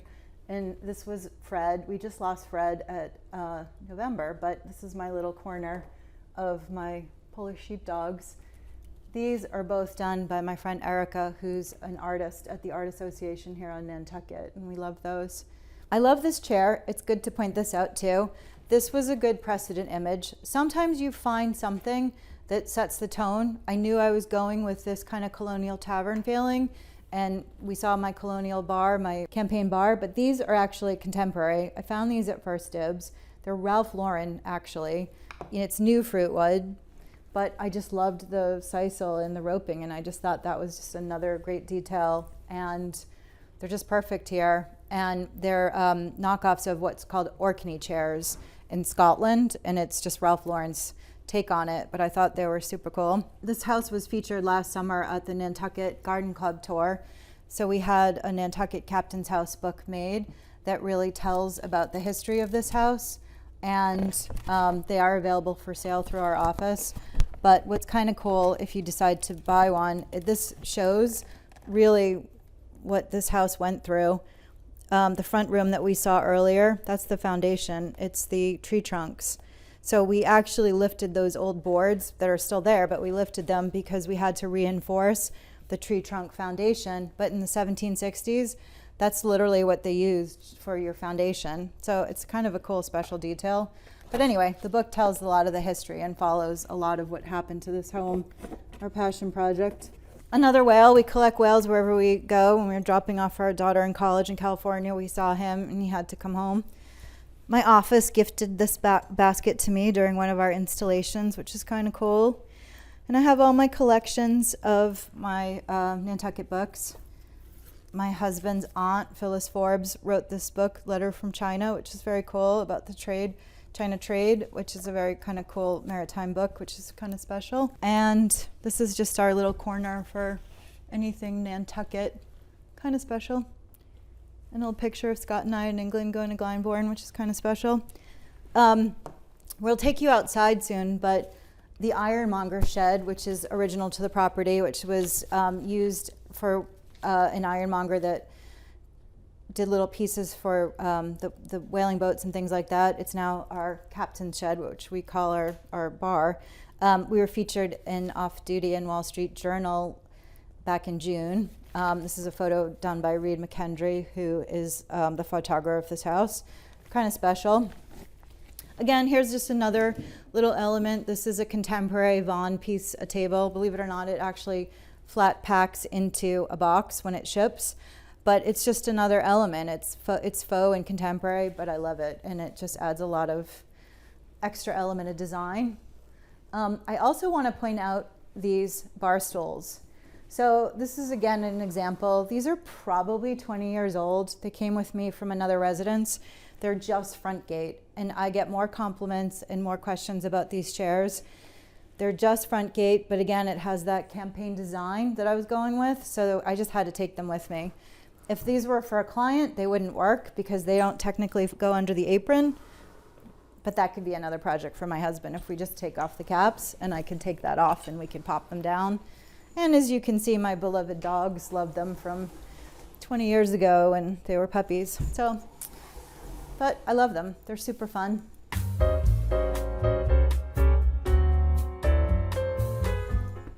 Now we're going out to our little in-town backyard, which is petite, but we use every inch of it. We're huge entertainers, and this little area has multiple little seating areas. We use this house all year round. So in the summer, of course, it's beautiful and you can sit out and read a book. At night, this becomes a really great little cocktail area. October and November, this is where we do our shucking after scallop season. And we have these kind of sheet blankets, and a little fire table comes out here. And this becomes a shucking area after scalloping with a few little beers. During Nantucket by design in the summer, we sometimes will cover this to make a case of rain. So we have little sailcloths that we actually have hooked up to the house so that we have the extension of the kitchen. This becomes almost like outdoor dining, just an extension. I'll often open these doors up completely so you have this indoor-outdoor effect that is important to entertaining. Every now and then we might have a little dinner outside or a little fun little lunch. Sometimes we work out here. I always have my umbrellas, but it's just a tiny little in-town garden, but we've tried to make it very special. Small amount of gardening. I'm not a huge gardener. You can see the condition of my roses. I'm not a great gardener, but I'm trying. But we do have a little bit of hydrangea and just a little pretty area. I should point out this building. This is original to the property. This was an ironmonger shed in the 1800s, and it was always here. We did change some of the stone and foundation, but this is the original building, original windows. It's all original. So what was an ironmonger shed, we have turned it into what we lovingly call our captain's bar. A lot of quarter boards on houses here, so I took the Walt Whitman, "Oh Captain, My Captain," and that's our quarter board here. Because of the 5 sea captains, I didn't want to just give it to one, so I've now reference all of them. This is the original ladder, actually, that went up to the Widow's Walk. We had to replace the Widow's Walk with something new and sturdier, so we salvaged that. My kids think I'm tacky for having these out, but these are scallop lights that we made left over after our shucking. We bleached the scallop shells and we made these fun little twinkle lights that I'll put on sometimes at night. And sometimes my husband and I, there's a TV in here, we'll watch Wimbledon or we'll sit here and have dinner, and we have a little date night here at our captain's bar with our campaign style chairs. But we use every inch of this backyard. It's tiny, but it's beloved. Now I can take you into our captain's shed. This was the original door, actually, too, which is kind of fun to see. Hopefully you'll get to see all the before pictures, but where I showed you the before and after is sort of the original building to where we added. This was a big 35-foot pit, to be honest, and I hope you do get to see the before pictures because this is all new. So come on into our little shed, our little bar. We kept the original windows, and as I said, this inside piece is also a piece of the original Widow's Walk ladder, so that serves as a little shelf for our bar. And we have a contemporary photograph of Kotu from a photographer here on island, and we turned this into just a cute little indoor bar. My kids spend a lot of time in here. Sometimes if friends of ours, their kids maybe live out in Sconset and they've missed the bus, this turns into an extra bedroom if we need it. But we love this little area. Again, leftover pieces of wood from our Widow's Walk. Collectibles, Maritime Met collectibles from Raphael again. My husband, his godparents would send him these pewter mugs with his initials on it, and those were a gift. He's a collector, so we have all his pewter mugs out here. My funny little stingray, again from all my trips to Paris. but these were all the floorboards here. We just painted them. This was really a train wreck in this space. We just gave it a fresh coat of paint. We did add, there were additional leftover doors that didn't fit anywhere that we used on the walls just to give a little texture, and again to honor the fact that we were using every square inch of the renovation. Our little article I showed you inside, my husband had that framed. But just another, important little part of the architecture of the house.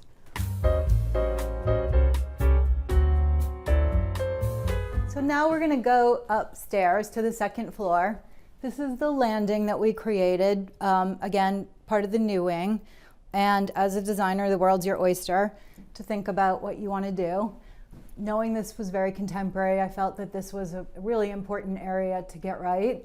My original plan was to add a wood and batten detail, which we do often. It's a cost-effective way of adding millwork to something contemporary like this, but I wanted it to have some more character. So I started looking at different murals, and of course I love all the Fromentels and Degournets, and Gracie in particular had an amazing maritime pattern, but it just wasn't in the budget. So then I found this is actually a digital mural that Schumacher does with a company in Istanbul called Excel. So technically this is the Bosphorus, but what we did was we decoupaged anything that looked like an Ottoman building. So it really just looks maritime and nautical. And as I said, it's digital, so it's more cost friendly because this hallway sees a lot of luggage and a lot of movement. The carpet is Roger Oates, which is a company in England, and Roger Oates, it hides the dirt with the dogs, but I also think it looks very nice, so I try to balance elegance with practicality. These are things that I literally just repurposed. This is a console table that I had from another home. Same with a mirror, and I just kind of put it all together. Sometimes as a designer, it's just all the composition. This is sort of fun. This is from H&M Home Store, which I love, which was probably $10.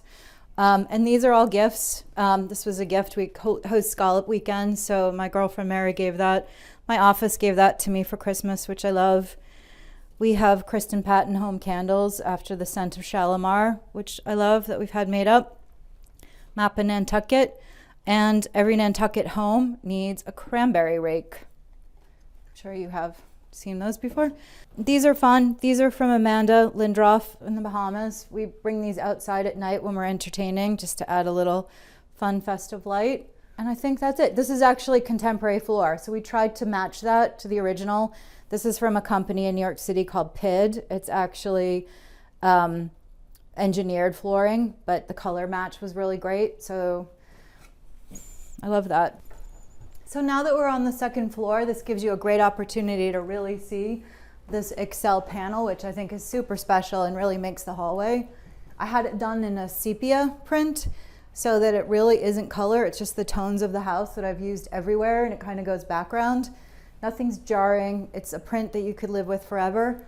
And that's how I think of design a lot of times, because look, design's expensive, and interior design, you want to really think through how you're living, and I'm not going to be changing this every 10 years, so probably it'll fade, but with the windows, but I just think it's so special, and it really enhances this kind of really dull modern hallway.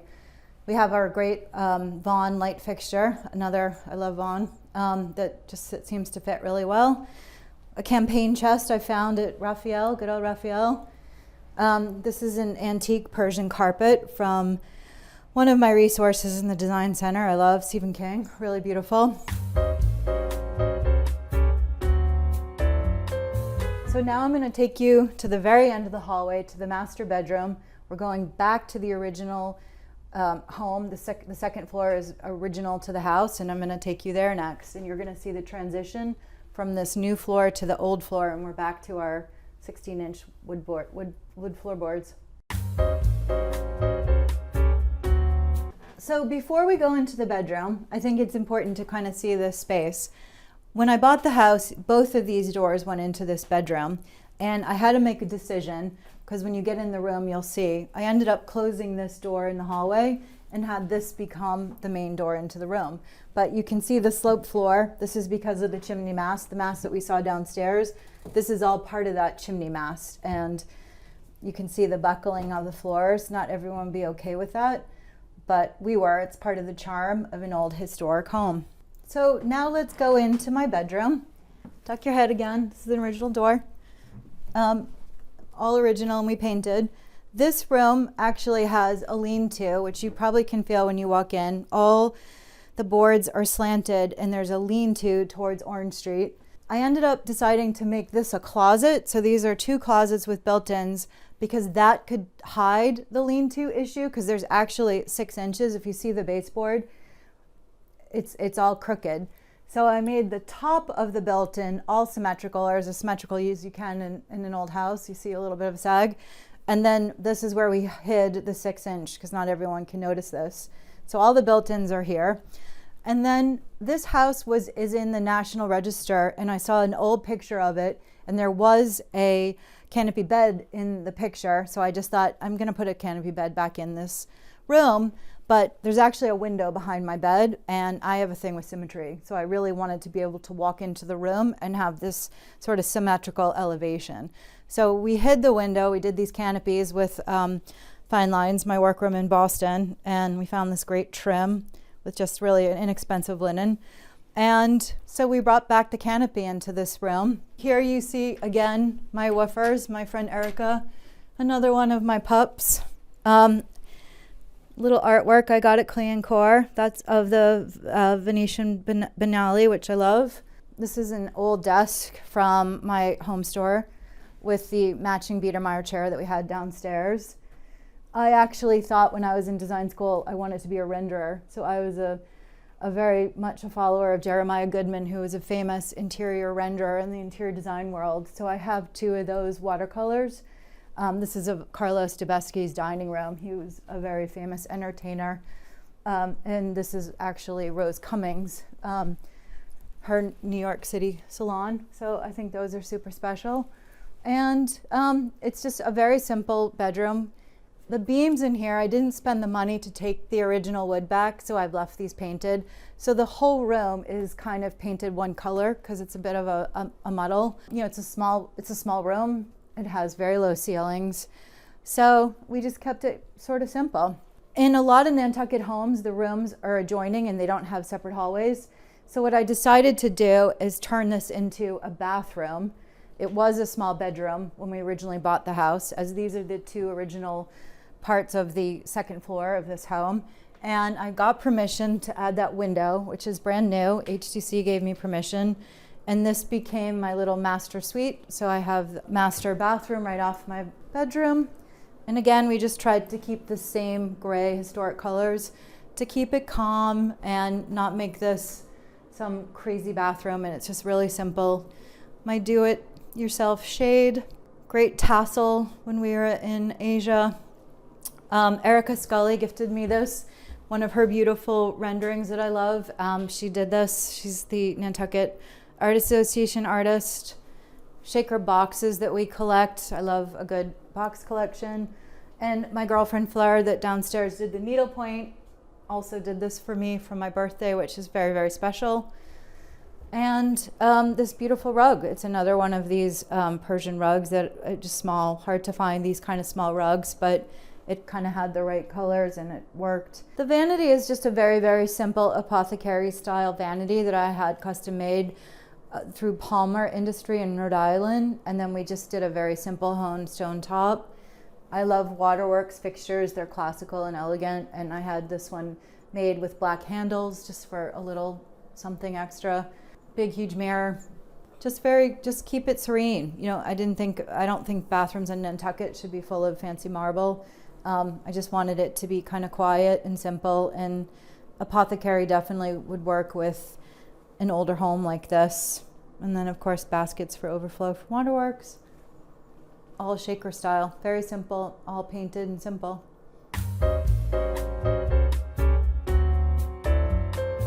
Home is such an important place to me. I love having my kids home. I love to entertain. There's no place I like better. It's just great being here. We create memories, and now that my children are older, when they're here, it's so special. And it's just really important, not just an interior designer, but just to my family. and we feel very lucky to have this legacy on Nantucket. Homeworthy, this has been such a pleasure. Thank you. It's time for me to get back to work, but thank you for this opportunity and hope to see you another time in another project or another home. Safe travels.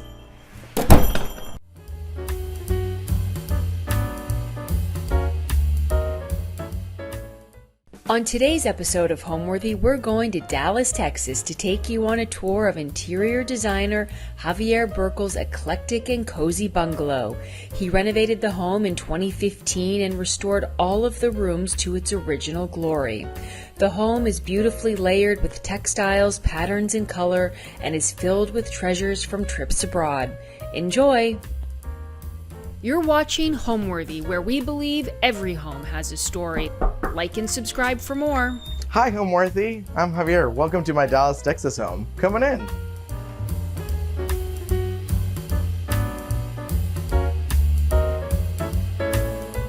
Hello, I'm Javier Burkle.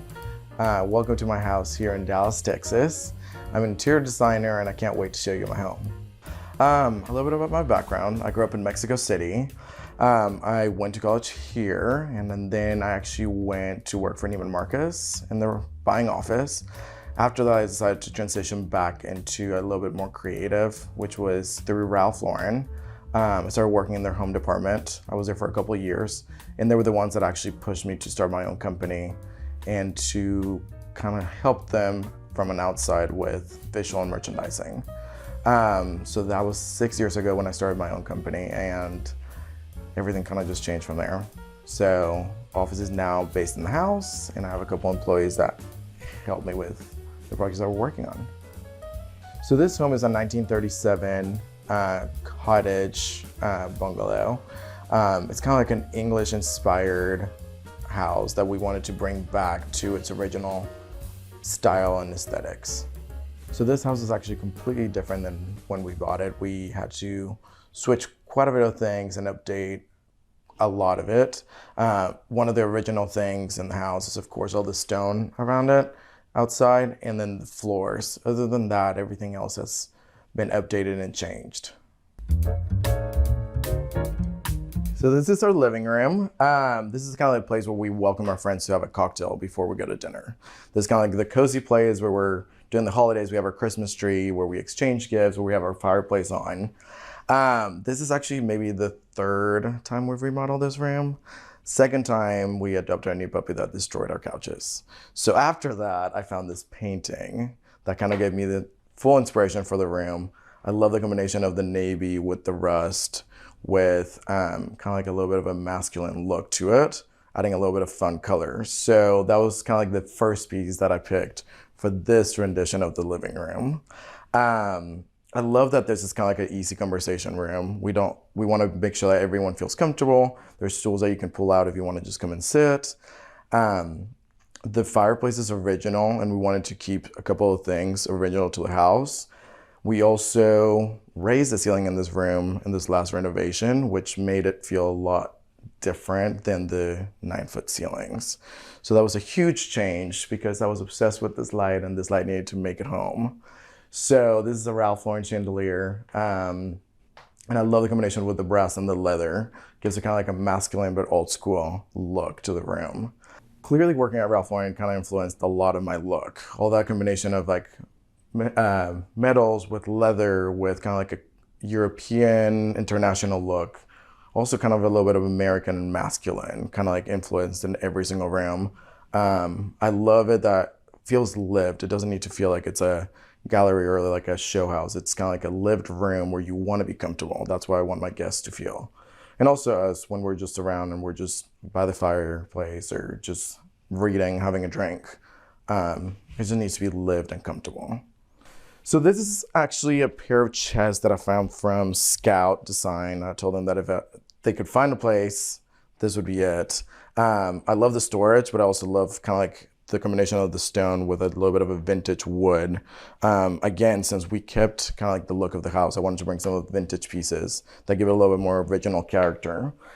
I clearly like some layers, so there's always books and trays and like the layers of like different items. Again, every single piece in the house has a little bit of history. This came from a trip to Turkey This was drawn by my grandmother. She is an artist. Just every single thing has a little bit of a story during our travels or our family. That kind of makes it a little bit more special. That is an unbelievable piece of art. Thanks. She is very, very creative and she's super talented. That is one of, I think, 5 pieces that I own of hers, and they're kind of like my most precious pieces that I would love to save forever. So this actually is another Ralph Lauren piece that I actually bought a couple years ago from an estate sale. It actually holds my favorite book in the house. This was my grandfather's original drawings of the Mexican cathedral. It was given to me by my grandmother. She knew that I was going into design and architecture, so this was kind of like her, you can do it, this is in your blood, go for it kind of thing. It's kind of like one of my favorite pieces, and it's super special. The rest, as you can tell, is all layers. And of course, there's always my turtle shells. I love a turtle shell theme. You'll see them throughout the house. There's quite a bit of them. They come everywhere. And I love kind of like the story of like the shell is kind of like different for every single one, but also it's kind of like, okay, that one's someone's home. I love thinking of someone's like home as something special and unique. So that's kind of like a unique for that one turtle. So this is the original mantle from the house. We actually just lacquered it and changed the tile to give it a little bit of an updated look. We love the scale, and it kind of gives the height of the ceiling still even more of an impact when you walk in. I love lacquering things in black. I feel like it just gives it kind of like a new air of fresh air. And it just feels a lot more like updated, but at the same time, it doesn't feel like it lost its character. I don't have the best green thumb, but I love having plants around. So I love changing it out and having as many plants around. I feel like it just gives the room a lot of life and a lot of like color, just that kind of changes seasonally. That's actually a plant that was given by one of our best friends on our first trip to Mexico City together. And it's actually the plant that survived the longest, which is, crossing my fingers, will still be there for a while. So How old is it? I'm gonna say maybe like 4.5 years old. And it's actually a plant that's actually original to Mexico City. So that's why they were like, thanks for taking us to Mexico and showing us your home. Want to bring a little bit of Mexico to your house. Keep it alive kind of thing. And it's been there. It's still there. Okay, so this is actually, we call her Monique. I've had her for a couple, like she's moved with me a couple times. I bought her at the Saks Fifth Avenue closing here in Dallas. It was kind of like their closing sale. Everyone was buying fixtures, and of course I ended up buying a gigantic picture.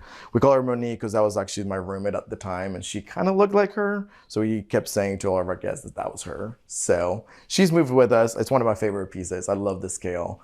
I feel like when you buy bigger art and like smaller rooms, it just makes the room feel bigger and a little bit more special. So that's a fun piece that will move with me again.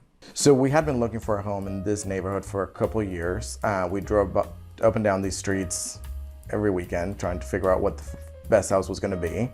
And this actually came as a hit pocket, which was that it was not in the market, but it was coming up. So we came to see it the first day that it came out, and we knew exactly that this was the project that we wanted to take. So the house was in good condition, as in like the structure was actually very strong still. Other than that, electric had to be changed, plumbing had to be updated, windows had to be completely switched out. So it had a good bones that just needed a lot of love. Welcome to the dining room. This is actually one of my favorite rooms in the house. Love hosting dinner parties. I want people to be comfortable and have the most fun time having conversations. This room, I wanted to actually keep it a little cozy. So we didn't raise the ceiling in here. We wanted to make it still look like super moody and dark, candle lit whenever we're doing our dinner parties. This is actually one of my most, one of the most special walls in the house. I love layering the grass cloth with all these paintings that have a little meaning and different history to it. So one of my favorite things is actually this golden egg. This is actually the centerpiece for our golden egg dinner party. It actually holds your flatware, and we have a different theme every month for our golden eggs. So it sits 6, everyone has to bring a different course. and we change it every month. So for example, for September, it's Mexican Independence, so we do Mexican themed food. For November, we do a Thanksgiving dinner. For December, we'll do a little Christmas. But we change it up every month, and it's always the same group of people. The golden egg is always the centerpiece, and I just do the flower arrangements and the candle, depending on the theme. My favorite drink is tequila and soda. So clearly this is the tequila mezcal side. That is what we mix every weekend with just a little Topo Chico, not even lime or lemon, just straight up. And this is kind of like for the rest of the people that come over. These are actually tequilas too, but clearly that's the influence that we like serving. This is just an easy bar. I love having the bar in the dining room so that when you're like having dinner, we can just serve straight. You don't have to get up to go to the kitchen. There's a couple pieces that are kind of meaningful. This actually came from my partner, Mason. He's had that piece for a long time, and I thought it was kind of like fun with the equestrian theme, Ralph Lauren look. I also love monkeys, as I've mentioned. So having a little monkey in every room is kind of like a little special and kind of fun to just have it just peeking and having a little cigarette while you're having dinner. The ceiling in this room is actually one of my favorite things. This was painted by Ashley Braithwaite. She used 18 pencils to do it. And it's kind of fun because as you walk around, when you walk in, you see kind of one side of the clouds, but when you go to the other side, it kind of like changes. And at night, it kind of glows a little different. So it's that really fun effect that she created. It's all pencil lines that she worked on. Yeah, she was here for almost 2 weeks, just doing little lines all over the ceiling. She had to get a really good massage after.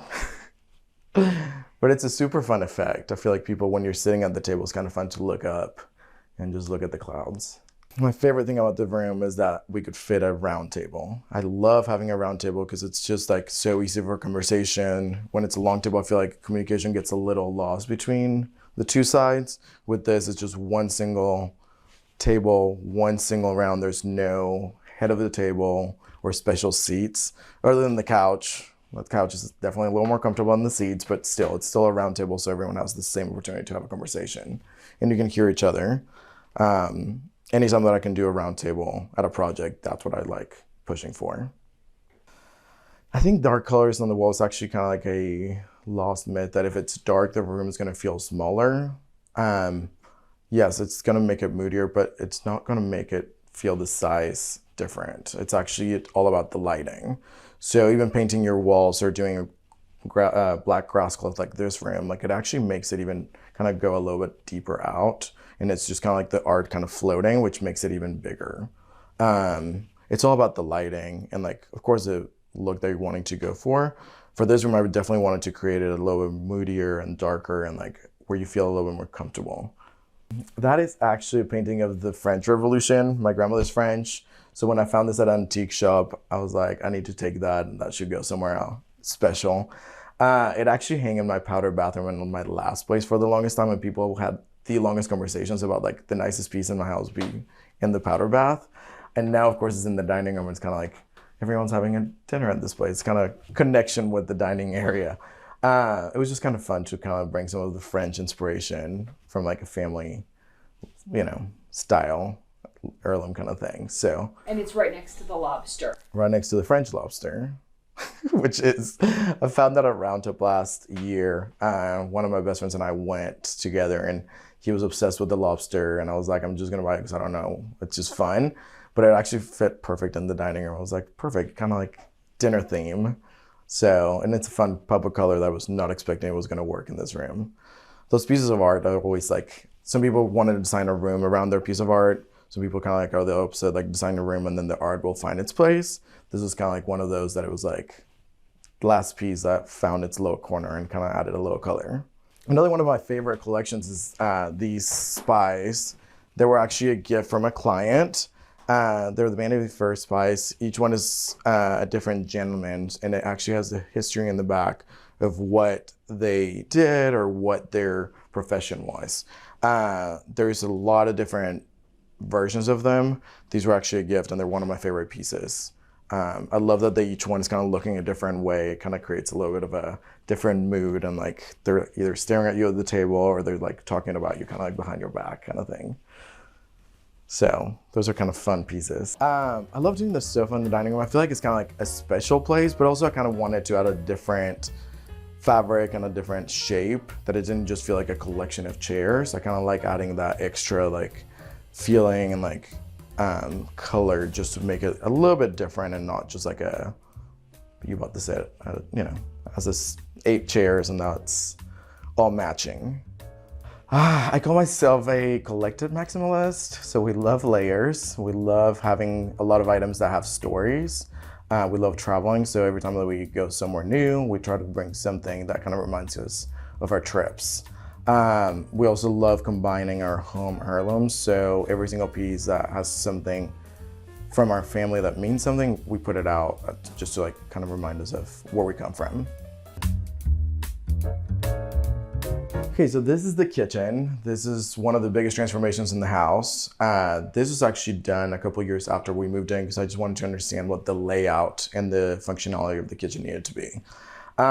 Mainly, we wanted to center the stove and make the windows kind of like focal points. The stove used to be to the side, the sink used to be kind of like in an awkward position. So we actually made the windows bigger, created a little sink area, center the stove, and make this tile and built in. It's kind of like the focal point. With the kitchen, again, I didn't want it to look just like a brand new kitchen. I still wanted to bring some of the character of the original house. So that's why I wanted to do kind of like a different shape on the built-ins, not just kind of like all squared out, and add a little bit of like natural tones with the brass for it to look like it belonged to the original house. This is kind of like a little island. This kitchen, as much as it would be fun to cook in it, it's actually just for prepping and making drinks. But we, as you know, the center of the house is always the kitchen. So we love having our friends just kind of like coming around, and we wanted to be a little bit bigger so that people just like surround the island and hang out while we're just prepping the catering food. Originally, this side was actually just pantry slash washer and dryer, and we wanted to incorporate this kind of like as part of the kitchen. So kind of give it a little bit more of an easier flow with the hallway. So speaking of catering, we host a Friendsgiving once a year with about 30 people. Almost every single piece of that catering is actually cooked by someone else. We don't usually do anything. But same with the holidays, we throw a Christmas party and we do chicken fingers from Cane's. If you're from Texas or Mississippi, you'll understand Cane's is the best chicken with the cane sauce. And we'll just do towers of Cane's chicken here in that island in the kitchen and in the office, so people can kind of walk around and like have food as they're drinking and enjoying the carolers. All the sauces are in gravy boats. To kind of dress it up, you still need to like make it special during the holidays. So gravy boats and silver platters, everything served to the nines just to make it look a little more holiday friendly and special. Another one of my favorite things is actually having the bigger windows and be able to look out of the pool in the renovated backyard. When we're having a party, it's kind of fun to see if anyone needs drinks or if we need to like be bringing anything out just to kind of like enjoy the view. We'll go see the bedrooms, but we'll go to the backyard in a little bit. The lighting is actually super special. It came from a French elementary school. This antique dealer in McKinney found it. They had a set of 3. I wish I could have fit all 3, but there's only space for 1, and it's one of my favorite things in the house. So even though I don't like to cook, I love hosting dinner parties. So this is the glassware collection, just setting up different themes for our dinner parties. And this is all the china and plates for all the times that we have people over for dinner. So you have many themes. Yes, I mean, we host at least 1 dinner party a month, and I don't think I've set the same table twice. These actually came from Target. I'm obsessed with them, and this is actually our next dinner party theme. We're gonna do a Mexican Dia de los Muertos idea, so this is gonna go with all the terracotta colors. Super excited about the shape. I thought it was super different. So same as high and low, I love combining old and new. So this is my grandmother's china, and I love combining with kind of an updated chargers or glassware. It's kind of fun to have a different combination of patterns on your table. So that's kind of fun to bring a little bit of history with some of the new, even a Target find. So before we go into the bedroom, this is kind of like the connection between the living, dining area, and the bedroom side. This is our hallway, which is kind of like our catch-all bookcases, but also every single thing in it has a little bit of a meaning. For example, this is a painting that I got made of our dogs. It's a little sketch made by this artist here in Dallas. It's kind of fun. That is my grandmother's silver set that I love having, just so I kind of look at it. And think of like fun times with her having a little tea in her house. Of course, I love collecting coffee table books, and it gives me kind of like a color organization attack to be able to like add more books in here. Each book, of course, kind of like inspiration, and most of them are interior design, but of course, fashion kind of like goes hand in hand with all that. So, a couple other pieces. Again, love Ralph Lauren, so a little Ralph Lauren skull that when I was working there was kind of like my goodbye gift when I left the company. Love a blue and white jar. I feel like that's always timeless and it kind of goes in every single shelf. This was actually a set of 6. It was supposed to be maybe at the pharmacy, and each one had a different ingredient. So it's kind of fun because I was able to split them, and there's a couple of them hidden in other bookcases. Another one of my favorite items are these tiny little hands. Of course, it's a miniature version, but this is a mold to making gloves, not the fancy kind, just kind of like the plastic, like wash your dishes, latex, like not your everyday one, not your special one. So I love those little quirky little moments to kind of layer in your bookcases and have a little story. Welcome to the bedroom. This is the primary bedroom of the house. This is kind of like our cozy, more intimate, kind of like more comfortable room in the house. I wanted to make it very masculine with a lot of textures and more of a warmer space. We added the texture in the ceiling. I call the ceiling the 5th wall of a room. It's kind of fun to add a little bit of a different impact, just to kind of open the space and not just have one giant white wall that doesn't have that much of a interest to the eye. I love layering different colors and patterns on a bed. I think the more texture and interest that you can put on a bed is kind of like more inviting and definitely more comfortable. There's a lot of inspiration from Ralph Lauren, of course. I love doing kind of like the same Ralph Lauren kind of gallery walls with collecting of different pieces, different eras, adding a little bit of color. I love adding reading lights, kind of like just at night when you're just wanting like a little bit of a mood light. And of course, I love adding the bamboo shades so you don't have to be closing your curtains every single time. It just makes it a little easier, and now that's a little bit more of like a natural texture to it as well. Yeah, there's different space in the room. I mean, this is definitely where I kind of sit in the morning and kind of just check my email, check my mail, kind of get some work done. This kind of like when we're watching TV, it's kind of nice to just be able to sit and not just be on the bed and laying down. That's kind of like a corner. That's kind of just cozy for like a reading nook. Kind of nice with the natural light from the doors and little reading light. I like creating different moments in every room, different stations. You move around where it's not just all focused on the bed. I can't sleep without a fan, so we definitely had to make it a little bit special. I always make fun of my clients that they say we need a fan in the bedroom, but at the same time, I'm one of those people. In Texas, you definitely need it. If we lose power and we don't have a fan, you're gonna have to move out of your house. So that is a must in a bedroom. Okay, this dresser is a vintage Bloomingdale's design. It is supposed to look like it's a turtle shell, but it's actually all bamboo that has been treated to look like the effect of a turtle shell. So clearly I was going to be obsessed with it. Of course, it's great storage, and I just love layering it surrounding the TV so the TV is not just the focal point. Even setting the lamp kind of like a little bit in front of it kind of makes it like a little bit more layered and not just what you look at when you first look at the wall. I think lampshades are one of the most important things in a room. It's kind of like another white canvas that should be interesting and texturized and add a little bit of color. So most of the lampshades in the house or at clients' houses, I like doing something interesting with it. Originally, this was a window. So I was able to find these vintage doors that we just needed to cut the stone out, stone that we actually used to do the little step that takes us out to the pool.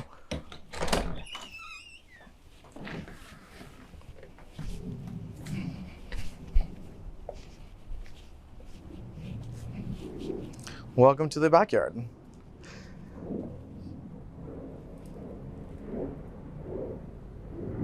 So this was actually a year project. We had a little issue with some trees that were growing back here when we originally bought the house.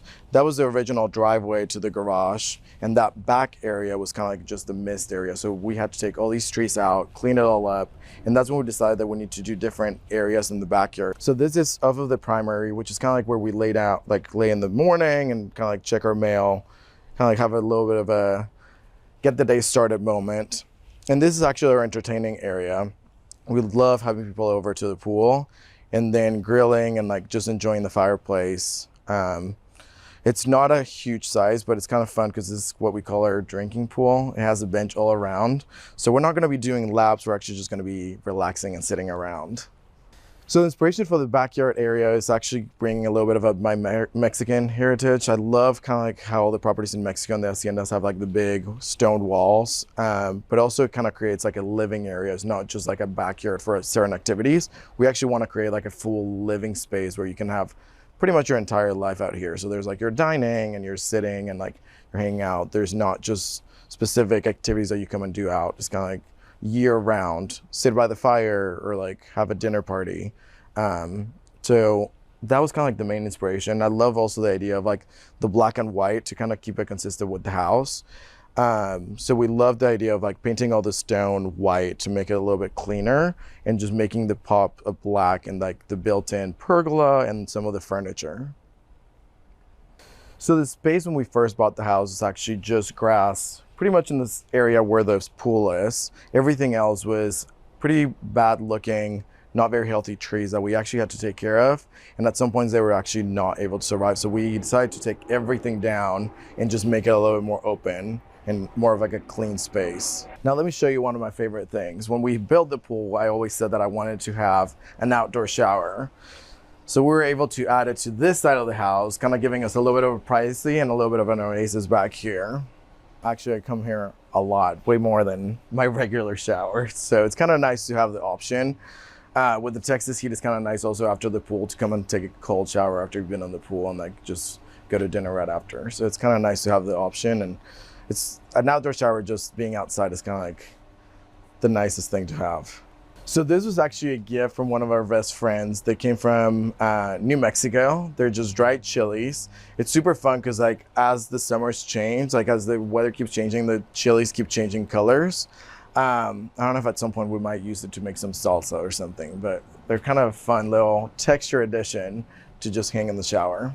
So now we're going to the office. This actually used to be the original detached garage to the house.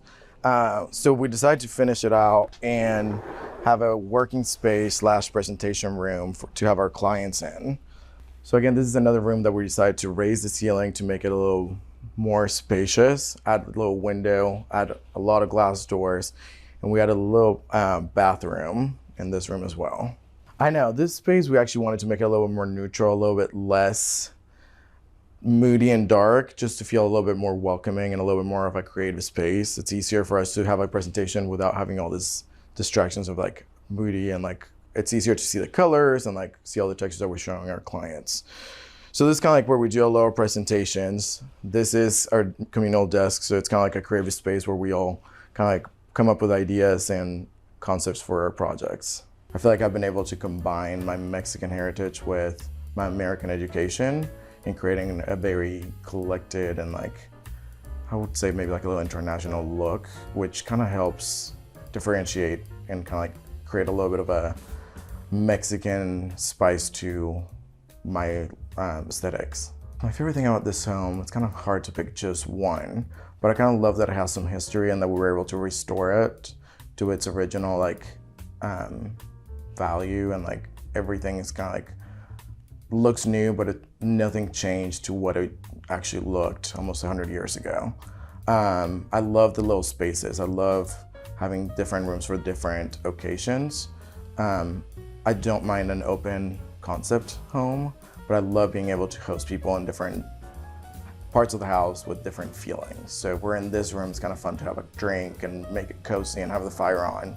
And then when the dinner's ready, we move into the dining room and have more of like a conversation, sit down, drinks, and just spend the rest of the evening.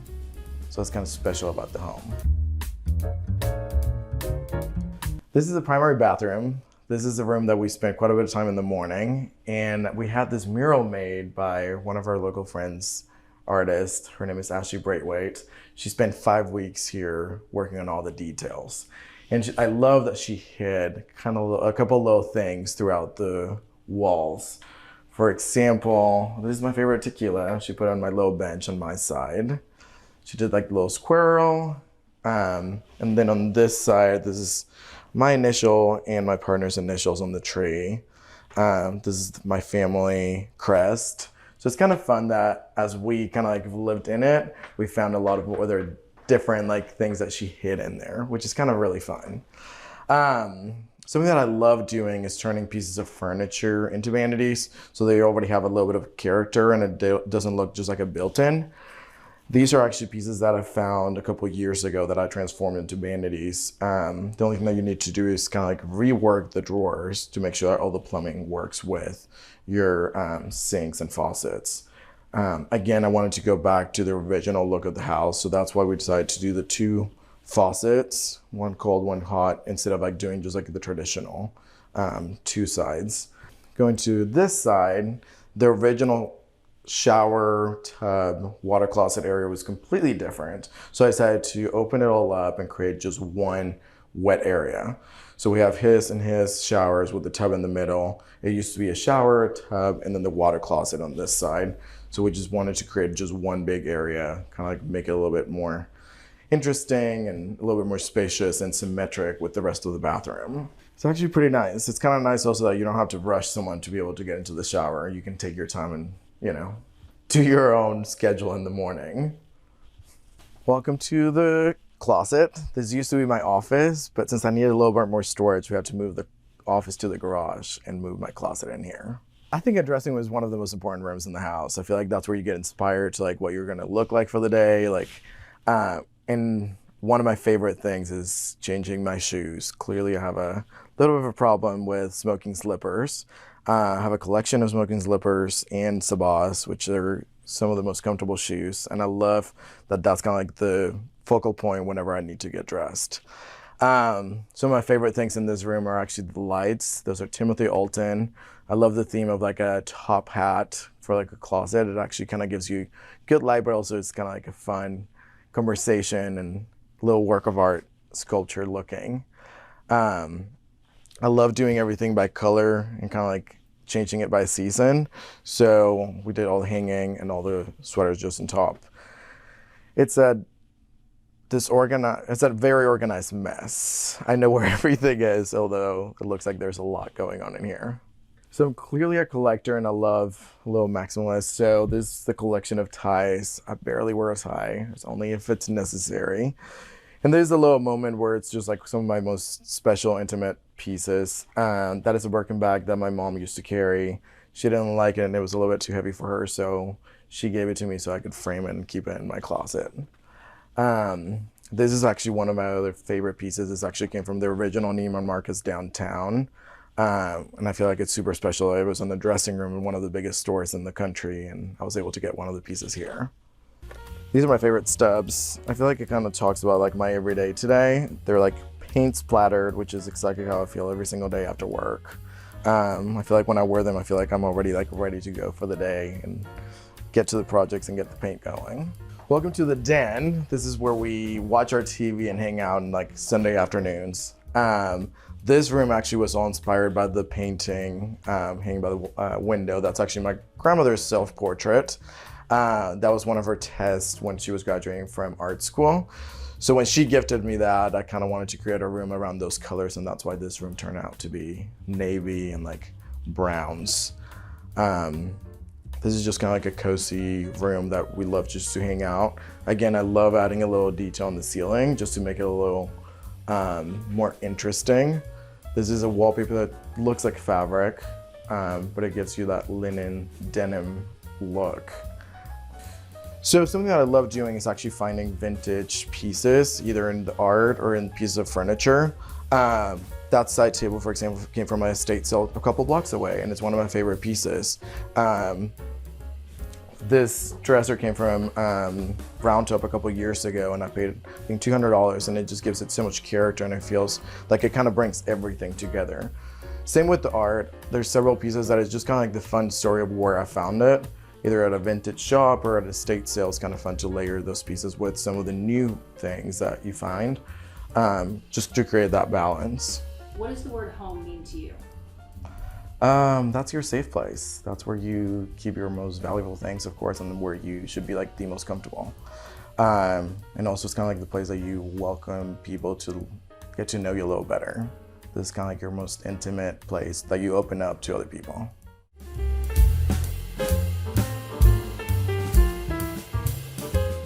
Today on Homeworthy, we're visiting a beautiful 1920s farmhouse on the north shore of Long Island, where we'll meet designer Claire Fleming Peters and her husband Paul Peters, who just so happens to be the mayor of their town of Roslyn Estates. Claire is a graduate of Parsons School of Design and has worked for both Timothy Whalen and Bunny Williams before launching her own design firm, Fleming Peters. After a long restoration, Claire has decorated her family's antique-filled home with a breezy elegance and a welcoming sense of comfort. Enjoy! You're watching Homeworthy, where we believe every home has a story. To shop items inspired by this and other Homeworthy episodes, be sure to check out the product links below for amazing furniture, accessories, and more. Hi, Homeworthy. I'm Claire. And I'm Paul. Welcome to our farmhouse on Long Island. Come on in.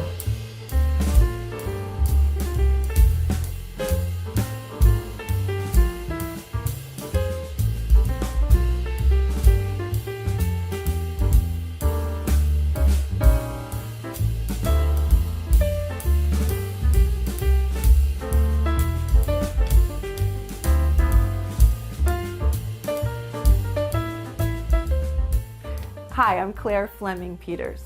And I'm Paul Peters. Welcome to our home. You are in Roslyn on the north shore of Long Island, and this is our 1926 farmhouse. So I'm a California native. I'm from Santa Barbara, California originally. I moved to New York to go back to school. I'd always wanted to be a designer since I could remember. I would lay in bed at night and I would redecorate my piano teacher's living room in my head. And I loved her, but she didn't care about what her house looked like. And so I would think about that. And just, it never went away. So finally in my 30s, I thought, well, it's now or never. So I applied to Parsons and I met Bunny Williams, and she invited me to New York to work for her. And that was 23 years ago. And then I worked for her, and then I worked for Timothy Whalen, which was another great A-level designer. And then I met Paul, and we met online. eHarmony was our how we met. Yes. And we communicated by just writing back and forth like 2 or 3 months.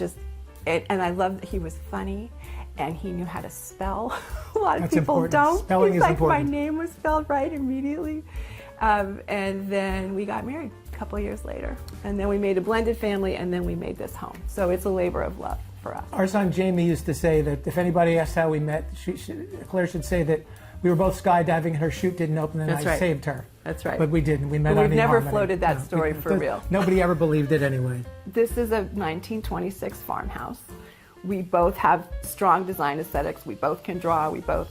So one of the things we did was we divided up the house so that there are certain rooms that Paul was responsible. His music room is his color, it's his style. He let me decorate a lot of it, but it was with him in mind. Then other rooms were mine. He thinks I got all the good rooms, and I probably did. But anyway. I did get the garage. He got the garage, he got the basement, he got his office.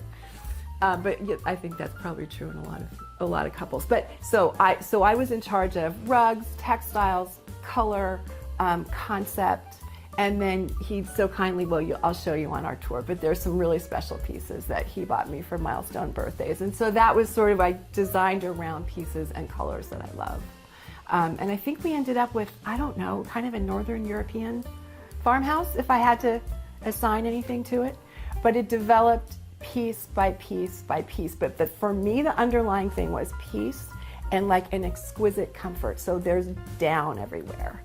I learned later that's terrible for the geese, so now I'm looking into some types of down that aren't genuine article. But so everything feels good. The rugs feel good on your feet. Whenever I'm so happy when I come in here and Adam, who's 6'1", is stretched out on the sofa he's like, these are dreamy. I love it here, because it feels good and there's like a depth of comfort that was important to me, and I hope that it's gone throughout the house.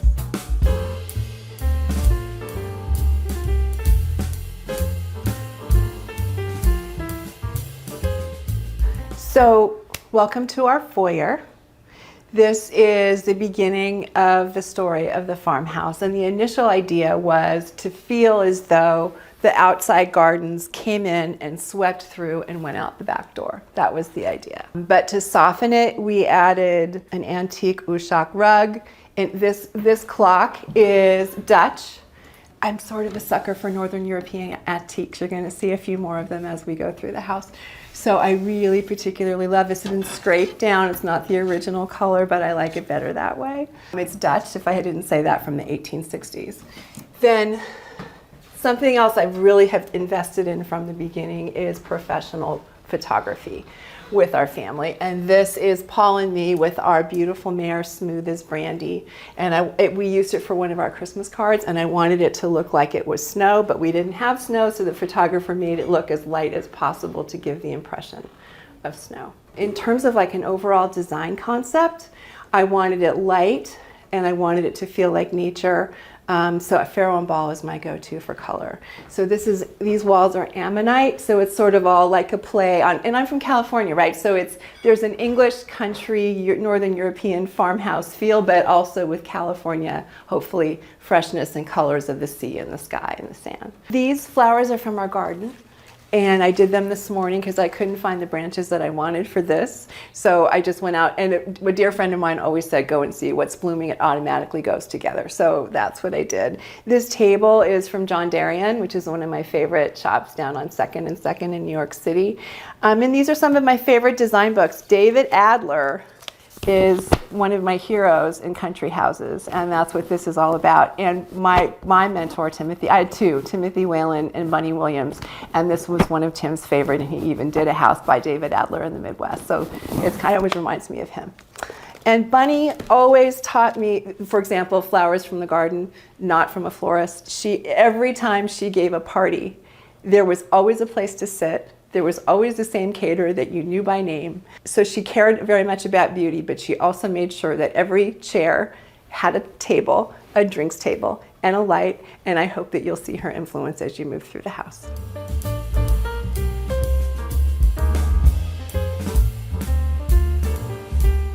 We need to have Paul here because so much of this living room would never have happened, and the foyer without him. So here he is. Okay. The most important thing is that these rooms existed, but Claire changed them. For example, there used to be bookcases on either side of the fireplace, and she had them taken out so we could get more light into the room. Claire loves it when bringing the outside of the home into the rooms. The fireplace originally consisted of just this little central part. That's all it was. We wanted a bigger appearing fireplace. And Claire found a photo of an Irish cottage, right, honey? Yeah, Robert Kimes' cottage. With this mantle, so I drew it up to duplicate it. And we had our woodworker make it and have the guy who paints for us make it look old. And then we designed the brick facade to make it look larger without actually enlarging the firebox.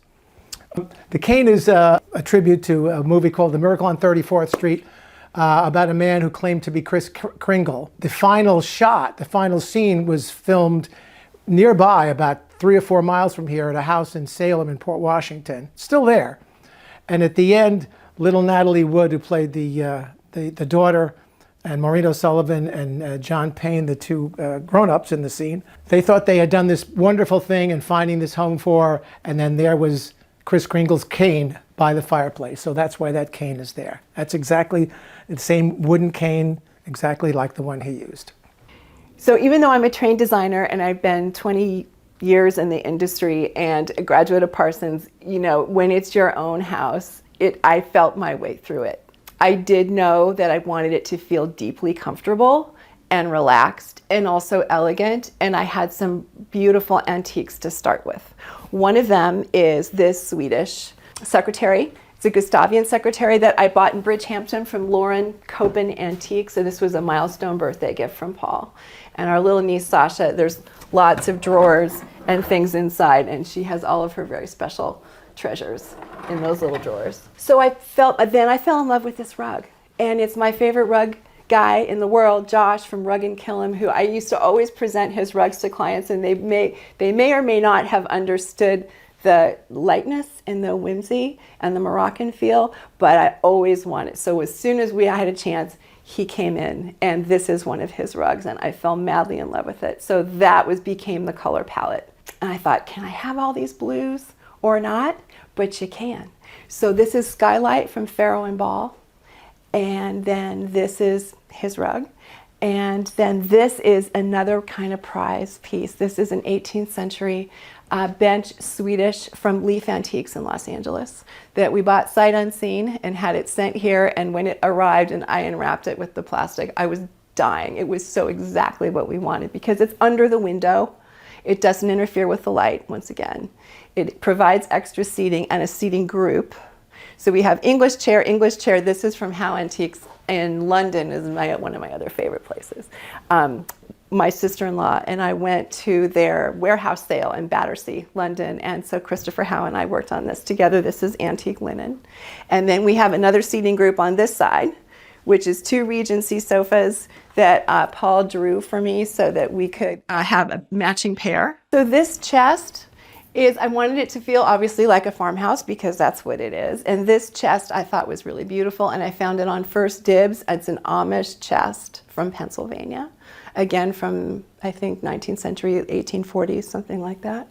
So we plopped it here in front of the Gustavian bench with the English chairs. And then we have a portrait that Paul's least favorite piece is a portrait that was a gift from my Uncle Marty in Minnesota. But I insisted that we have a portrait in the living room, so he very nicely agreed. And then this little round piece is also from Howlett, London. Well, I was going to say, don't you think he looks constipated?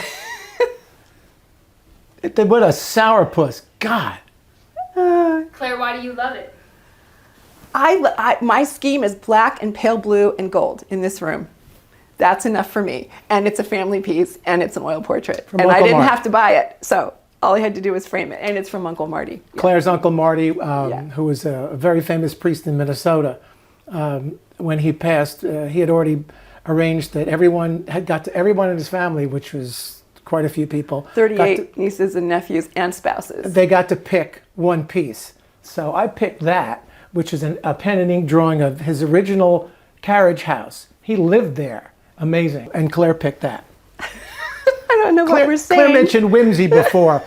We try to have a sense of whimsy in just about every room. I think one of the reasons that we work so well together is that one of the principles we live by is you can't take yourself too seriously. That's true. So we don't.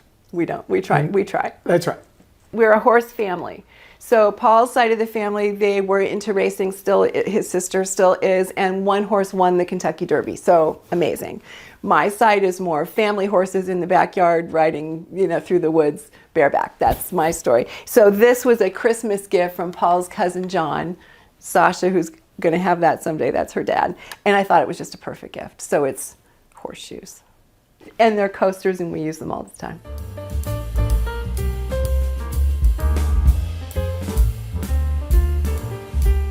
So now I'm going to take you from the living room through the foyer into our dining room, which is directly before me. It was really important to Paul because we have such a big extended family that we have table service for 12, and so that's what we have. And I didn't want to have 12 chairs around the table, so I found this 17th century bench in Sheffield, Massachusetts at Cupboards and Roses, but it was too small and it wouldn't really serve any purpose, and it was $1 million. So I took the picture to Paul and I said, can I have that as a bench so that we can have seating for 12, but it breaks it up a little and it carries the Gustavian theme into the room. So that's what he did. We have Claremont leather on the chair seats. These are from Country House Antiques in Montecito. I wanted this room to feel very gardeny, and so I took a book that I got at the New York Botanic Garden, antique garden sale that they have every year, and tore it apart, and my friend Barbara Bellin came and she watercolored in, these are all antique French gardens, and she watercolored them for us because I didn't know what to do with this wall. It was this huge wall and it just was empty for a while. So that's what we did with this wall. Again, for the garden feel, this is hand-painted English wallpaper from Farrow and Ball that just carries the flower theme through. And this is my pride and joy. This is a milestone birthday gift from Paul that his sister Gail helped him find because I wanted, what is her name, Aunt Violet? Yeah, from Violet. Downton Abbey. I Violet. wanted Aunt Violet's silver tea service from Downton Abbey. And so this is darn close to the actual one. And it's my pride and joy. It's from the 1860s. It's British and I love it. The Dowager Countess. The Dowager Countess. Table and chairs, Ruby Beets in Sag Harbor. So the colors are very soft and subtle and natural in the house by design, but the idea is that the flowers and the people and the children and the toys, they provide the life and the light. I just wanted to show you a few of these plates because I'm not usually a huge color person, but I do muted colors and then I add things in that are really special. So whether it's beautiful flowers for a Christmas party or whether it's what I'm wearing, or in this case, it's the plate. So when they're set on the table, it really lightens the room and makes it very whimsical. So these are called play plates. They're from Laboratorio Paravenici in Milan. And if you spin them, Paul says if I was on the Ed Sullivan Show, I could spin them. But since I'm not, you'll have to imagine. But these are birds. And there are horses jumping over jumps. I don't know if you can see those. And there are little girls on a swing.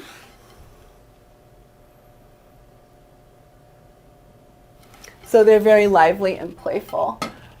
And these cups are completely separate. These are from my favorite restaurant in LA called The Ivy. And this is what they have on all the tables, and I'm obsessed. So I just have a few here to remind me of home. And that's why there's color in the cabinet. It was a long, hard process. So I always encourage young people not to give up. So we looked for 4 years, and we made a list, each one of like what our fundamentals were. And I never thought that would be possible. And finally, we couldn't find it, so I just gave up and started decorating the house that we had, which was in a beautiful neighborhood, but it wasn't my style. And then Paul found this house like a week later. And then we worked on it and we played with it and we doubled the size, but we tried to keep the character. Our village, Roslyn Estates, Paul's the mayor, is a very storybook, which was originally designed by Dean Alvord, who's very famous for really beautiful housing. It's a development, believe it or not. I didn't realize that, but it was founded in 1933 or something, yeah. But this house is from 1926. And so here we are. And it's finally complete. It took about 5 years to really finish the house. The main thing that each of us had, Claire wanted a water view, and I wanted a front porch. We also wanted a large kitchen family room. We wanted a place, basically, where we could have family and friends over all the time. Enough bedrooms that people could sleep over, friends could stay, family could stay. So when I saw the listing for this, one of the photos was a view from the living room looking out over the front porch to the water, to the pond down there. I said, that's it, and we got it. And everybody said, he's never gonna move. He's because it was later in life for both of us, but he said, if I find the right house, I will.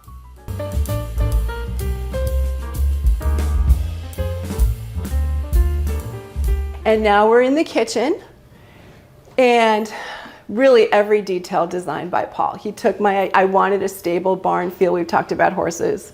So the old kitchen ended here, and we wanted a family room, breakfast room, everybody together space. And so we added on from there on out. In addition to the stable horse feel for the farmhouse, I also wanted people to come in here and feel like it was a candy kitchen or their favorite bakery, or just a really special fun place where treats were allowed. So that's what this room is about. These are French lollipops I got from Copper Beach via France, out in Belport. This pantry, because we didn't have a pantry, and I cook all the time, and we have a lot of people. So this is an 8-inch deep, shallow pantry that runs the length of the wall. And I said to Paul, I can't live here if this is all just wood and there's no light coming through. So he worked and he worked and he worked like up late till 2 o'clock in the morning, I don't know how many nights, and made this happen. So it's light above with a skylight beyond and our powder room below. And then this, I just mirrored it so it would feel like windows even though it's not. So now I'm taking you into the breakfast room from the kitchen, and I don't set the table like this every morning for breakfast. It would be nice if I did. But these are where we have our really casual family meals, and this is how I would do the table if it was an elegant dinner. And everybody seems, this farmhouse table I found from Jason Home on First Dibs, bought it sight unseen. It took 3 years to find, because you can't find a table from the 1840s in France that's this wide. Because in those days, the women served and the men were seated and were served, and therefore there was only enough room for one person for the depth, if that makes any sense. So it was really hard to find, but finally I did. And I think it's my favorite piece in the house. When I'm decorating or designing, something that is like very intuitive to me is I'll start with something new, or I'll start with something old, and then I'll want to go the other way and then back again. So this is obviously the old table, new placemats, crate and barrel plates. I think this is circle lighting, but these are antique Christoffel French silver and antique wine glasses that I bought in an antique store in Locust Valley. And I know it shouldn't say Evian, but I love the shape of these bottles, and so I just think they're really elongated and elegant, and they take a single bloom. So that is how I did the table. The first word that comes to me is peace. And when our son Adam wrote us a Christmas card the first year we moved into this house, it was the most beautiful card. I'll find it for you if you want. But it was about how this house is peace and tranquility. And he said, and every day is Christmas at the farmhouse, which just meant success to me. Family, because I love, people in our generation at this time are usually downsizing, and we upsized because we want people to be here. We moved in, it'll be 8 years this October. And that first October, the next month, Thanksgiving, we had 30 people here, almost all of them from Minnesota.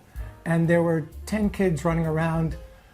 Jamie went to Toys R Us the day before and bought a dozen Nerf rifles and a couple of hundred Nerf darts. And and people were running around, everybody stayed over, every bedroom was filled, and it was wonderful. That's one of the happiest days we've had here. Claire talked about our different styles. It's absolutely true. If it had been just me by myself, I would have lived in a Frank Lloyd Wright home with all built-ins. This would never have been my idea. And yet, this is exactly what it came to be, this home. This makes it a home. It doesn't feel like some sort of showroom or a commercial space. Hopefully not. And we use every room, which is another thing I also wanted to. And the kids are so respectful. If you ask them to use a coaster, they do. They're adorable, and they run around and they give each other tours, and so they feel like it's their house too.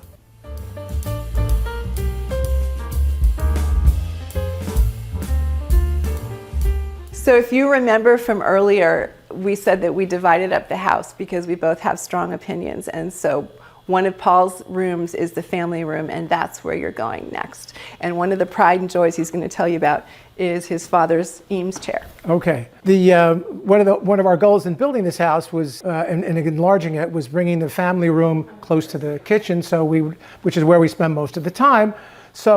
But we also didn't want it to overpower the kitchen, so it's down 3 steps. It also means that way Claire doesn't have to look at the ugly sectional couch that I wanted, because I like everybody gathered together to watch an old movie.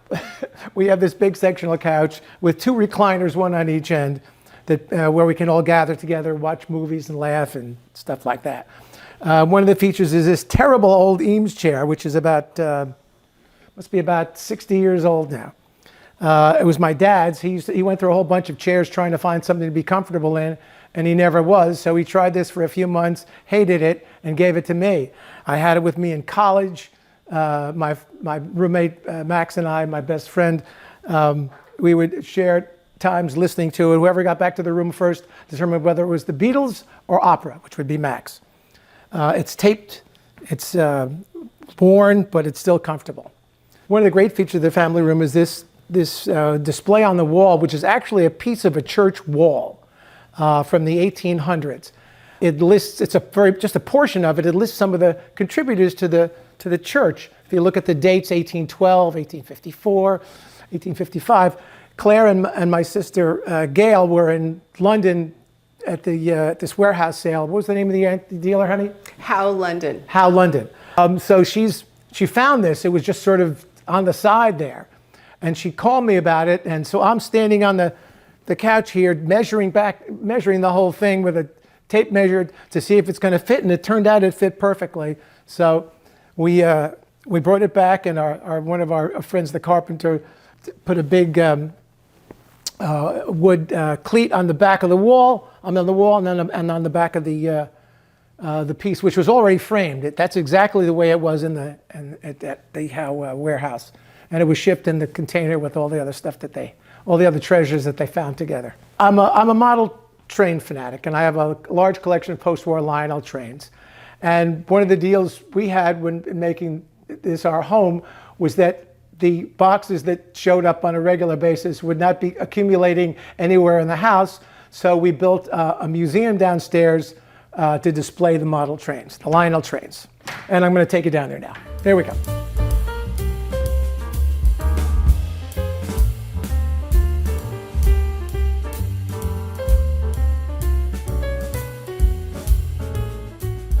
My interest in trains came from when I was 3.5, and my dad took me on a fan trip up the Hudson River on the New York Central. And I was from Grand Central Terminal, and it was amazing. Plus the first 2 trips we took to Florida were from Penn Station, a beautiful, wonderful, original Penn Station.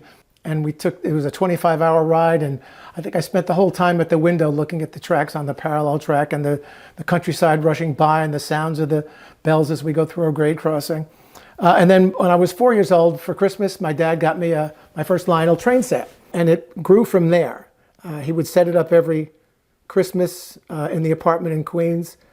And then when we moved to Manhasset, he had some guys come in that were recommended by the Lionel Corporation, come in and build a big operating layout for me in the basement. Every Christmas and birthday, I'd get more trains from family and from mom and dad, and it just grew. Then when I went to college, we gave it all away. Big mistake.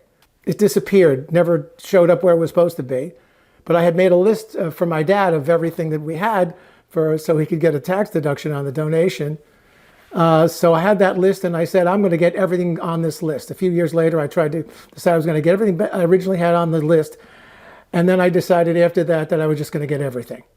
So that's what I've done. And over the years, I've gone to train shows. I've bought privately from people who are selling their trains. As a baby boomer, we all had these. That's not, most of those baby boomers now are passing on, so their collections become available. So I wanted a place to finally display it properly instead of having it in boxes all over the place. So that's what I did. So this is basically all post-war Lionel, post-war from 1945 through 1969, the post-war era.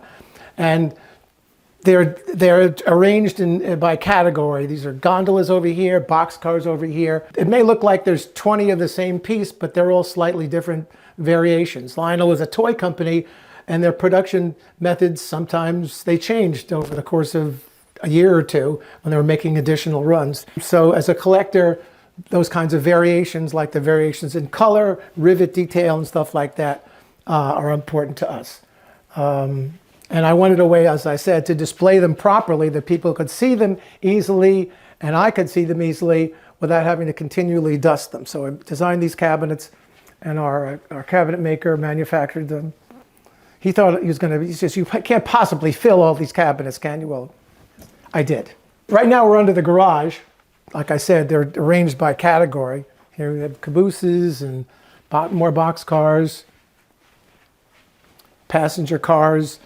I'm sure to your audience it's not going to be fascinating as to what the variations are, but when classic toy trains came through here, the guy was having an orgasm. I'll show you the favorite one. It's actually a train station. It's over here. This is a work in progress over here.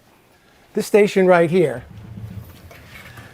When Lionel was about to make a new item for their product line, they would usually make a model of it first, a model of the model, handmade, to see if it was going to sell, and they would display it at Toy Fair. And if they got enough orders from distributors, then they would make it.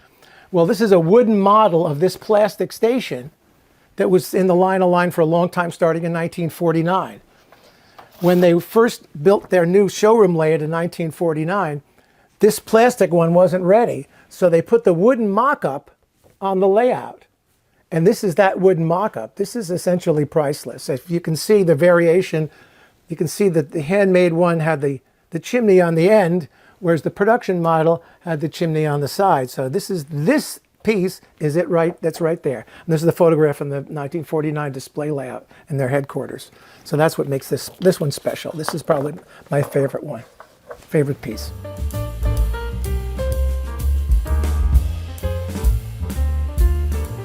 So now I'm going to take you outside to the apple orchard. Here's our wraparound porch, and it wraps. There's a little dining area in the back there if you can see it. This was added by Mrs. Block, who bought the house. Gosh, I don't know when she bought the house, but she was the second owner and we're the third owner. We added this pergola here, and we added this whole cottage, which is my design studio. So I work upstairs. And Paul loves English gardens, so this is our English garden. And there's 3 espaliers in the back, which we bought at Martyrs Nursery out in Bridgehampton, and they're Asian pears. Then this driveway, I wanted gravel. He didn't because of the snow, which we don't have anymore. So we compromised. Our architect had this outside his offices, and we fell in love with it, even though it's a little tricky to keep it going every year because the cement expands and contracts with the weather. But this way we have it feel like a country lane. And then we added an orchard here. It's a small one. It's 6 apple trees. There's Macoun and there's green apple. And that bench and those chairs are from my very favorite garden store called Munder Skiles. It's up in Garrison, New York. So whenever I get to buy garden furniture, I always buy it from them. We added this also just to kind of define the space. Then there's a little forest, and then there's the pond beyond. So we had some landscape designers that tried to talk us into moving this driveway and having it go straight up the right-hand side so as to have a more complete space. But we loved the originality of it, so much so that we wanted to define it further with the split rail fence. What I wanted was a wild American meadow here, but I couldn't figure out how to do it. So we just did grass, and I try to let it get long sometimes. And if there's wildflowers, I let them grow. We don't have any right now. But here so this feels like a country lane, I'm hoping. And then these chairs are from Munder Skiles. I love them. They are so comfortable, and you can move them around depending upon the weather and the day and the sunshine. Our son Adam sometimes just comes and takes a break, and I just see him out here on those chairs. And then this is my attempt at an English garden. And this sundial is from 1840. It's French. And I bought it at my favorite antique store in Montecito, California, because that's where I'm from. Country House Antiques. So we had that sent from Montecito. And what's great about buying things from out of state is there's no tax, so it pays for the shipping. And here, we're a horse family, did I mention? I don't know if you can get this, but the cupola has a wind vane that I bought at an antique store in California again. And it has a horse overlooking all of the property. And so that just makes me happy because it makes me think of my horse, Smooth as Brandy. So we like the wild feel. These are lamb's ears. We planted just little tiny ones last year, and look how big they are. And then I love boxwood to sort of define the space within the wild. Ina Garten taught me how to do that. So these little ones here just make sure that when the delivery trucks come running around, they don't run over my English garden. And we have roses, and we have limelights, and we have butterfly bushes. You see the butterflies landing, so they get so happy when the purple flowers come out. And then behind is our espalier. And in the back, we have a little deck off of the back of the farmhouse, and my really dear friend Gianna called it the Espalier Cafe. So that's back there. Maybe we'll get to that later today. And that's it. So hydrangeas, summer grasses, There's some blueberry plants back there, but you can't see them. The birds eat everything. I had a bumper crop of apples, all gone. The birds and the squirrels took everything, but that's okay. These are crepe myrtles, and I think those are beautiful too. Yeah, we have bunnies usually scampering around, but that's later in the day, generally not this time of day. It's too warm for them. This is the other part of the beautiful garden. It's about an acre, and this is the exterior of the farmhouse. And then as you walk down, there was a pair of botany professors that first owned this house back in 1926, and they planted the mature landscaping that you see. Principally on the left are white pines that are probably now almost 100 years old. So we have a forest and we have a pond with the 2 aerators, which you get to hear almost all day long. I don't know if you can see it. And these are wild iris that bloom at different points during the year. And our son Adam bought koi fish and turtles, and he had them all Federal Express to the house. And then poor Norma, our housekeeper, would panic because she loves anything alive, so she'd take the box and come running down here and throw them in the water, and we never saw them again. So it's terrible. I hope everybody survived, but I don't know what happened. We meant well. So this is the town of Roslyn Estates. A lot of people I didn't even know this pocket is here. And what's so unique about, I wanted to be in the country, Paul wanted to be closer to this city. So this was a miracle for our family because you can jump on the train and be in the city in 30 minutes or by car 45. But here you are, it almost feels like you're in the country. So it's a really special place and we're so grateful that we found it. I just wanted to tell you about these amazing trees. They're called rosebud trees, and in the spring they are the second ones to bloom after the daffodils, and it's vibrant, vibrant purple. Amazing. And there's another one up there close to the house. So I just wanted to tell you about this table and chair. So you heard me talk about Munder Skiles before. So John Danzer is the founder of that company, and he didn't feel about 20 years ago that we had beautiful English outdoor garden furniture that lasted. So he, I wouldn't say he necessarily designed everything himself, but he found British prototypes from the past and rebuilt them and he bought a teak farm, so it's all sustainable. You don't have to paint it. I can just do a dinner party here on the fly and it's perfect and ready to go, no matter how many years I've had it. So I really love these chairs and table.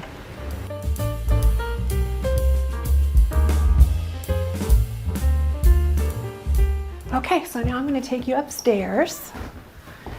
This is again a rug and kiln runner, which I love because it carries in all the sand and the creams and the taupes of our scheme. And this is a picture of the 4 of us at our beach house in West Hampton. So welcome to our bedroom. This is the idea was to feel as serene and to wake up with beautiful morning light and to sort of emphasize the sunshine quality that comes in through this window and that early in the morning. So this is Tallow by Farrow and Ball. And this is a really special piece. Once again, Paul came to the rescue. This was a picture of an antique that I had been carrying around for, must have been, I'm not kidding, 20 years. And I said, you know, I would love this cabinet to hide our TV and to give us some extra storage. And so there were dimensions on the bottom of that photograph, and he was able to draw it and make it to our specifications and was built by a mill worker here in town. This is one of my very favorite fabrics in the world. It's Robert Keim. It's called Oxan, O-X-A-N.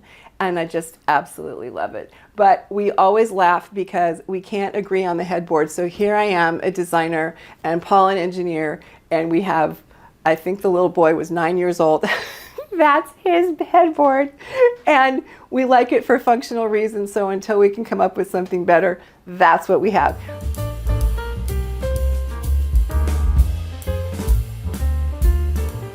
So the real genius in this room was the configuration of the primary bath. So I'm going to ask Paul to come in and talk us through that.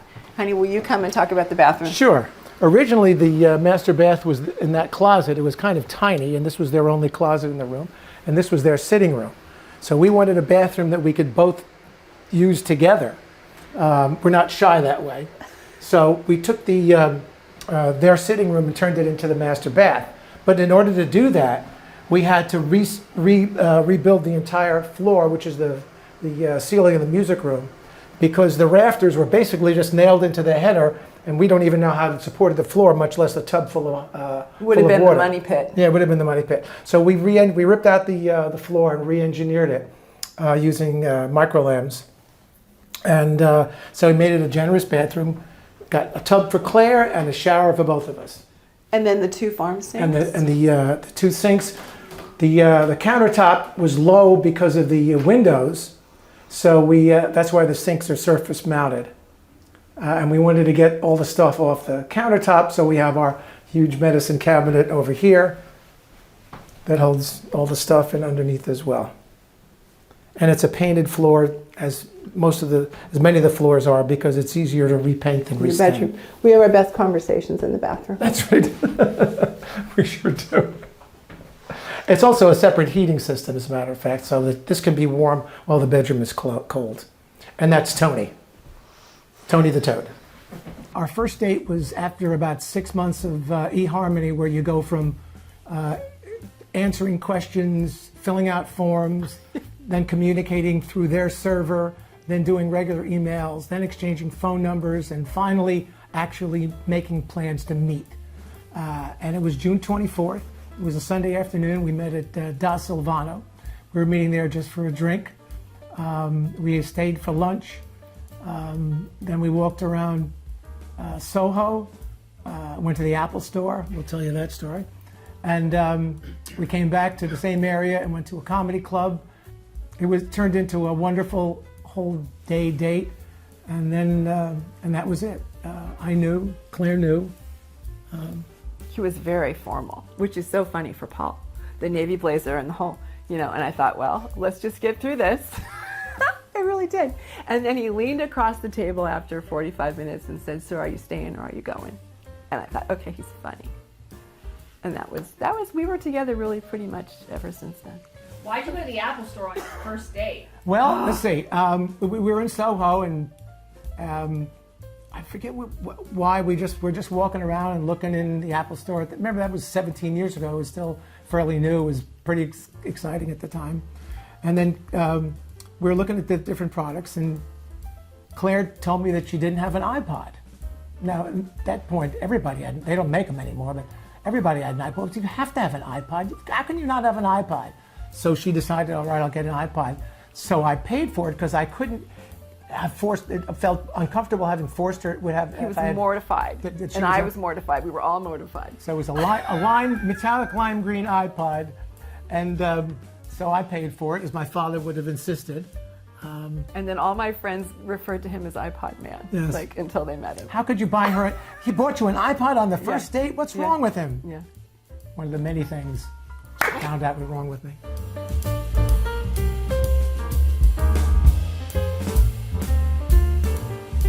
So this is my sitting room. That I always believe in an upstairs sitting room or living room if you can possibly figure it out, because that way there's somewhere else for the family to gather privately if there's a big event going on downstairs. So we created this from a little guest bedroom. Originally, the room had a little slit window up here, and this is the roof of the porch. So it was strong enough to support it, so I opened it up with French doors and built a little veranda out there where you can sit. It overlooks the pond and the patio below. So it's great in the mornings on a nice spring morning to have a cup of coffee out there or whatever. And it also brings, as Claire loves to do, bring the outside into the house.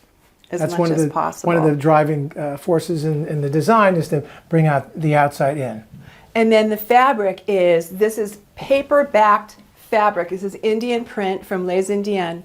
And then we paper-backed it and hung it as though it was wallpaper, because I wanted it to feel like the inside of a hat box. So I don't know if you noticed that the floor is pink, but that's just kind of a little fun thing that we have. And then these 1950s Terence Conran tables were found in Battersea in London. These Regency chairs, same from my favorite Christopher Howe London Antiques. This sofa is all Les Indiennes fabric. Paul designed this chaise for me, and this is a beautiful Gustavian, carrying the Gustavian theme through. A beautiful secretary, again from Leaf Antiques in LA. And these are all family photos This is my dad and his brother, and my dad grew up to be a naval pilot in Korea. So that's really special to me, with his little brother, Uncle Pete, who sadly passed away. This is our son, Jamie. This is my wedding day. This is some dear cousins of ours, and my mom and my Uncle Jim, who just passed away at the age of 93, and he will be sorely missed. This is, I couldn't figure out what to put on this wall because it's such an active room, but I felt that it needed something. So this is, I'm sort of obsessed with Africa. Paul took me there 5 years ago, which is the trip of a lifetime. And this is an African, it's called a juju. It's actually an African crown. And so that's what that is. I found it in pink and hung it on the wall. So this is my sitting room, so it's a really special place, and I come here in the mornings and think about family. And so this is my dear stepson, Adam, our eldest. It's an example of marital harmony. Is Paul wanted this bathroom to be more old-fashioned and less modern than our other ones, and so he wanted a clawfoot tub. I was on board with that. What I was not on board with was a shower curtain. And finally I said, okay, this is nuts, but what if we set it inside of walk-in shower doors? And he said, let's do it. So here it is. And Paul, honey, do you want to say anything about that? Only that about 2 years later, Kohler had it in their catalog. That's true. A tub and a shower. They thought it was great. True. The house originally had steam heat converted to hot water going through ridiculously large pipes. So we had to rip that whole system out and convert to forced air. But Claire loves the look of these old radiators, so we kept 3 of them. They're in the original locations. They just don't work. They're just sitting here, and we had them sandblasted, cleaned, and painted and polished up, and there you go. They don't do anything, but they look cool.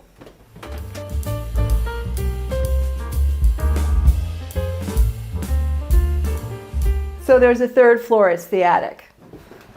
And we have a bunch of nieces and nephews, all of varying ages.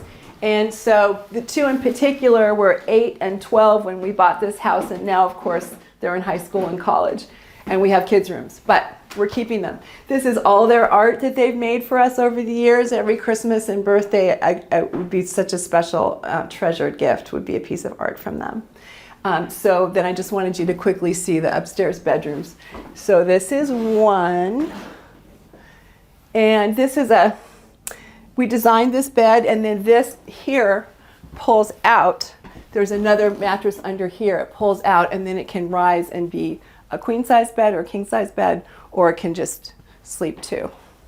And then there's one more this way. And this is we call this the bunny room and the bunny bath. So this is fabric that I love. This is C&C, it's from Italy. This is Rug and Killam, an antique Moroccan rug. This is a really special piece from John Darien from Antwerp. These are John Darien lamps, Les Indian fabric. I had those headboards custom made. And these are Hugo Guinness pen and ink, because Bunny always taught me that you want children to grow up with sophistication and art, so it's childlike but not childish. So this is my attempt to honor what she taught me. This is the bunny bathroom, carrying forth the theme from the bedroom.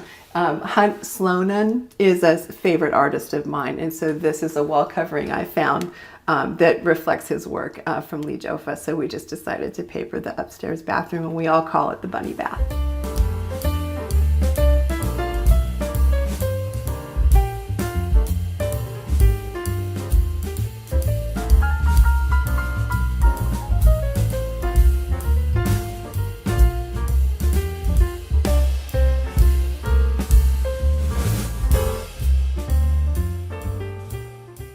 Home to me means family. It means being able to have your family and your friends, your special friends over, and have them feel at home as well. And we have that. As a matter of fact, Claire's dear friend Susan, coming into the driveway once, said she was like coming into a dream. What she said they had driven from the Hamptons late at night. We were having cocktails here for them, and she said she drove in and she felt like a little child, like, oh, I'm home. And so that was one of the best compliments we've ever received. Home to me means Well, I think I've tried to express it non-verbally in what it feels like when you come in. And I know that might be hard for anyone you're all invited, by the way. You want to come. So it is family, but to me that's expressed by family antiques or family photos, or for me the most valuable piece is not any piece of furniture. It's a professional photo of a moment in our lives or someone else's. That's everything, and you'll see that throughout the house.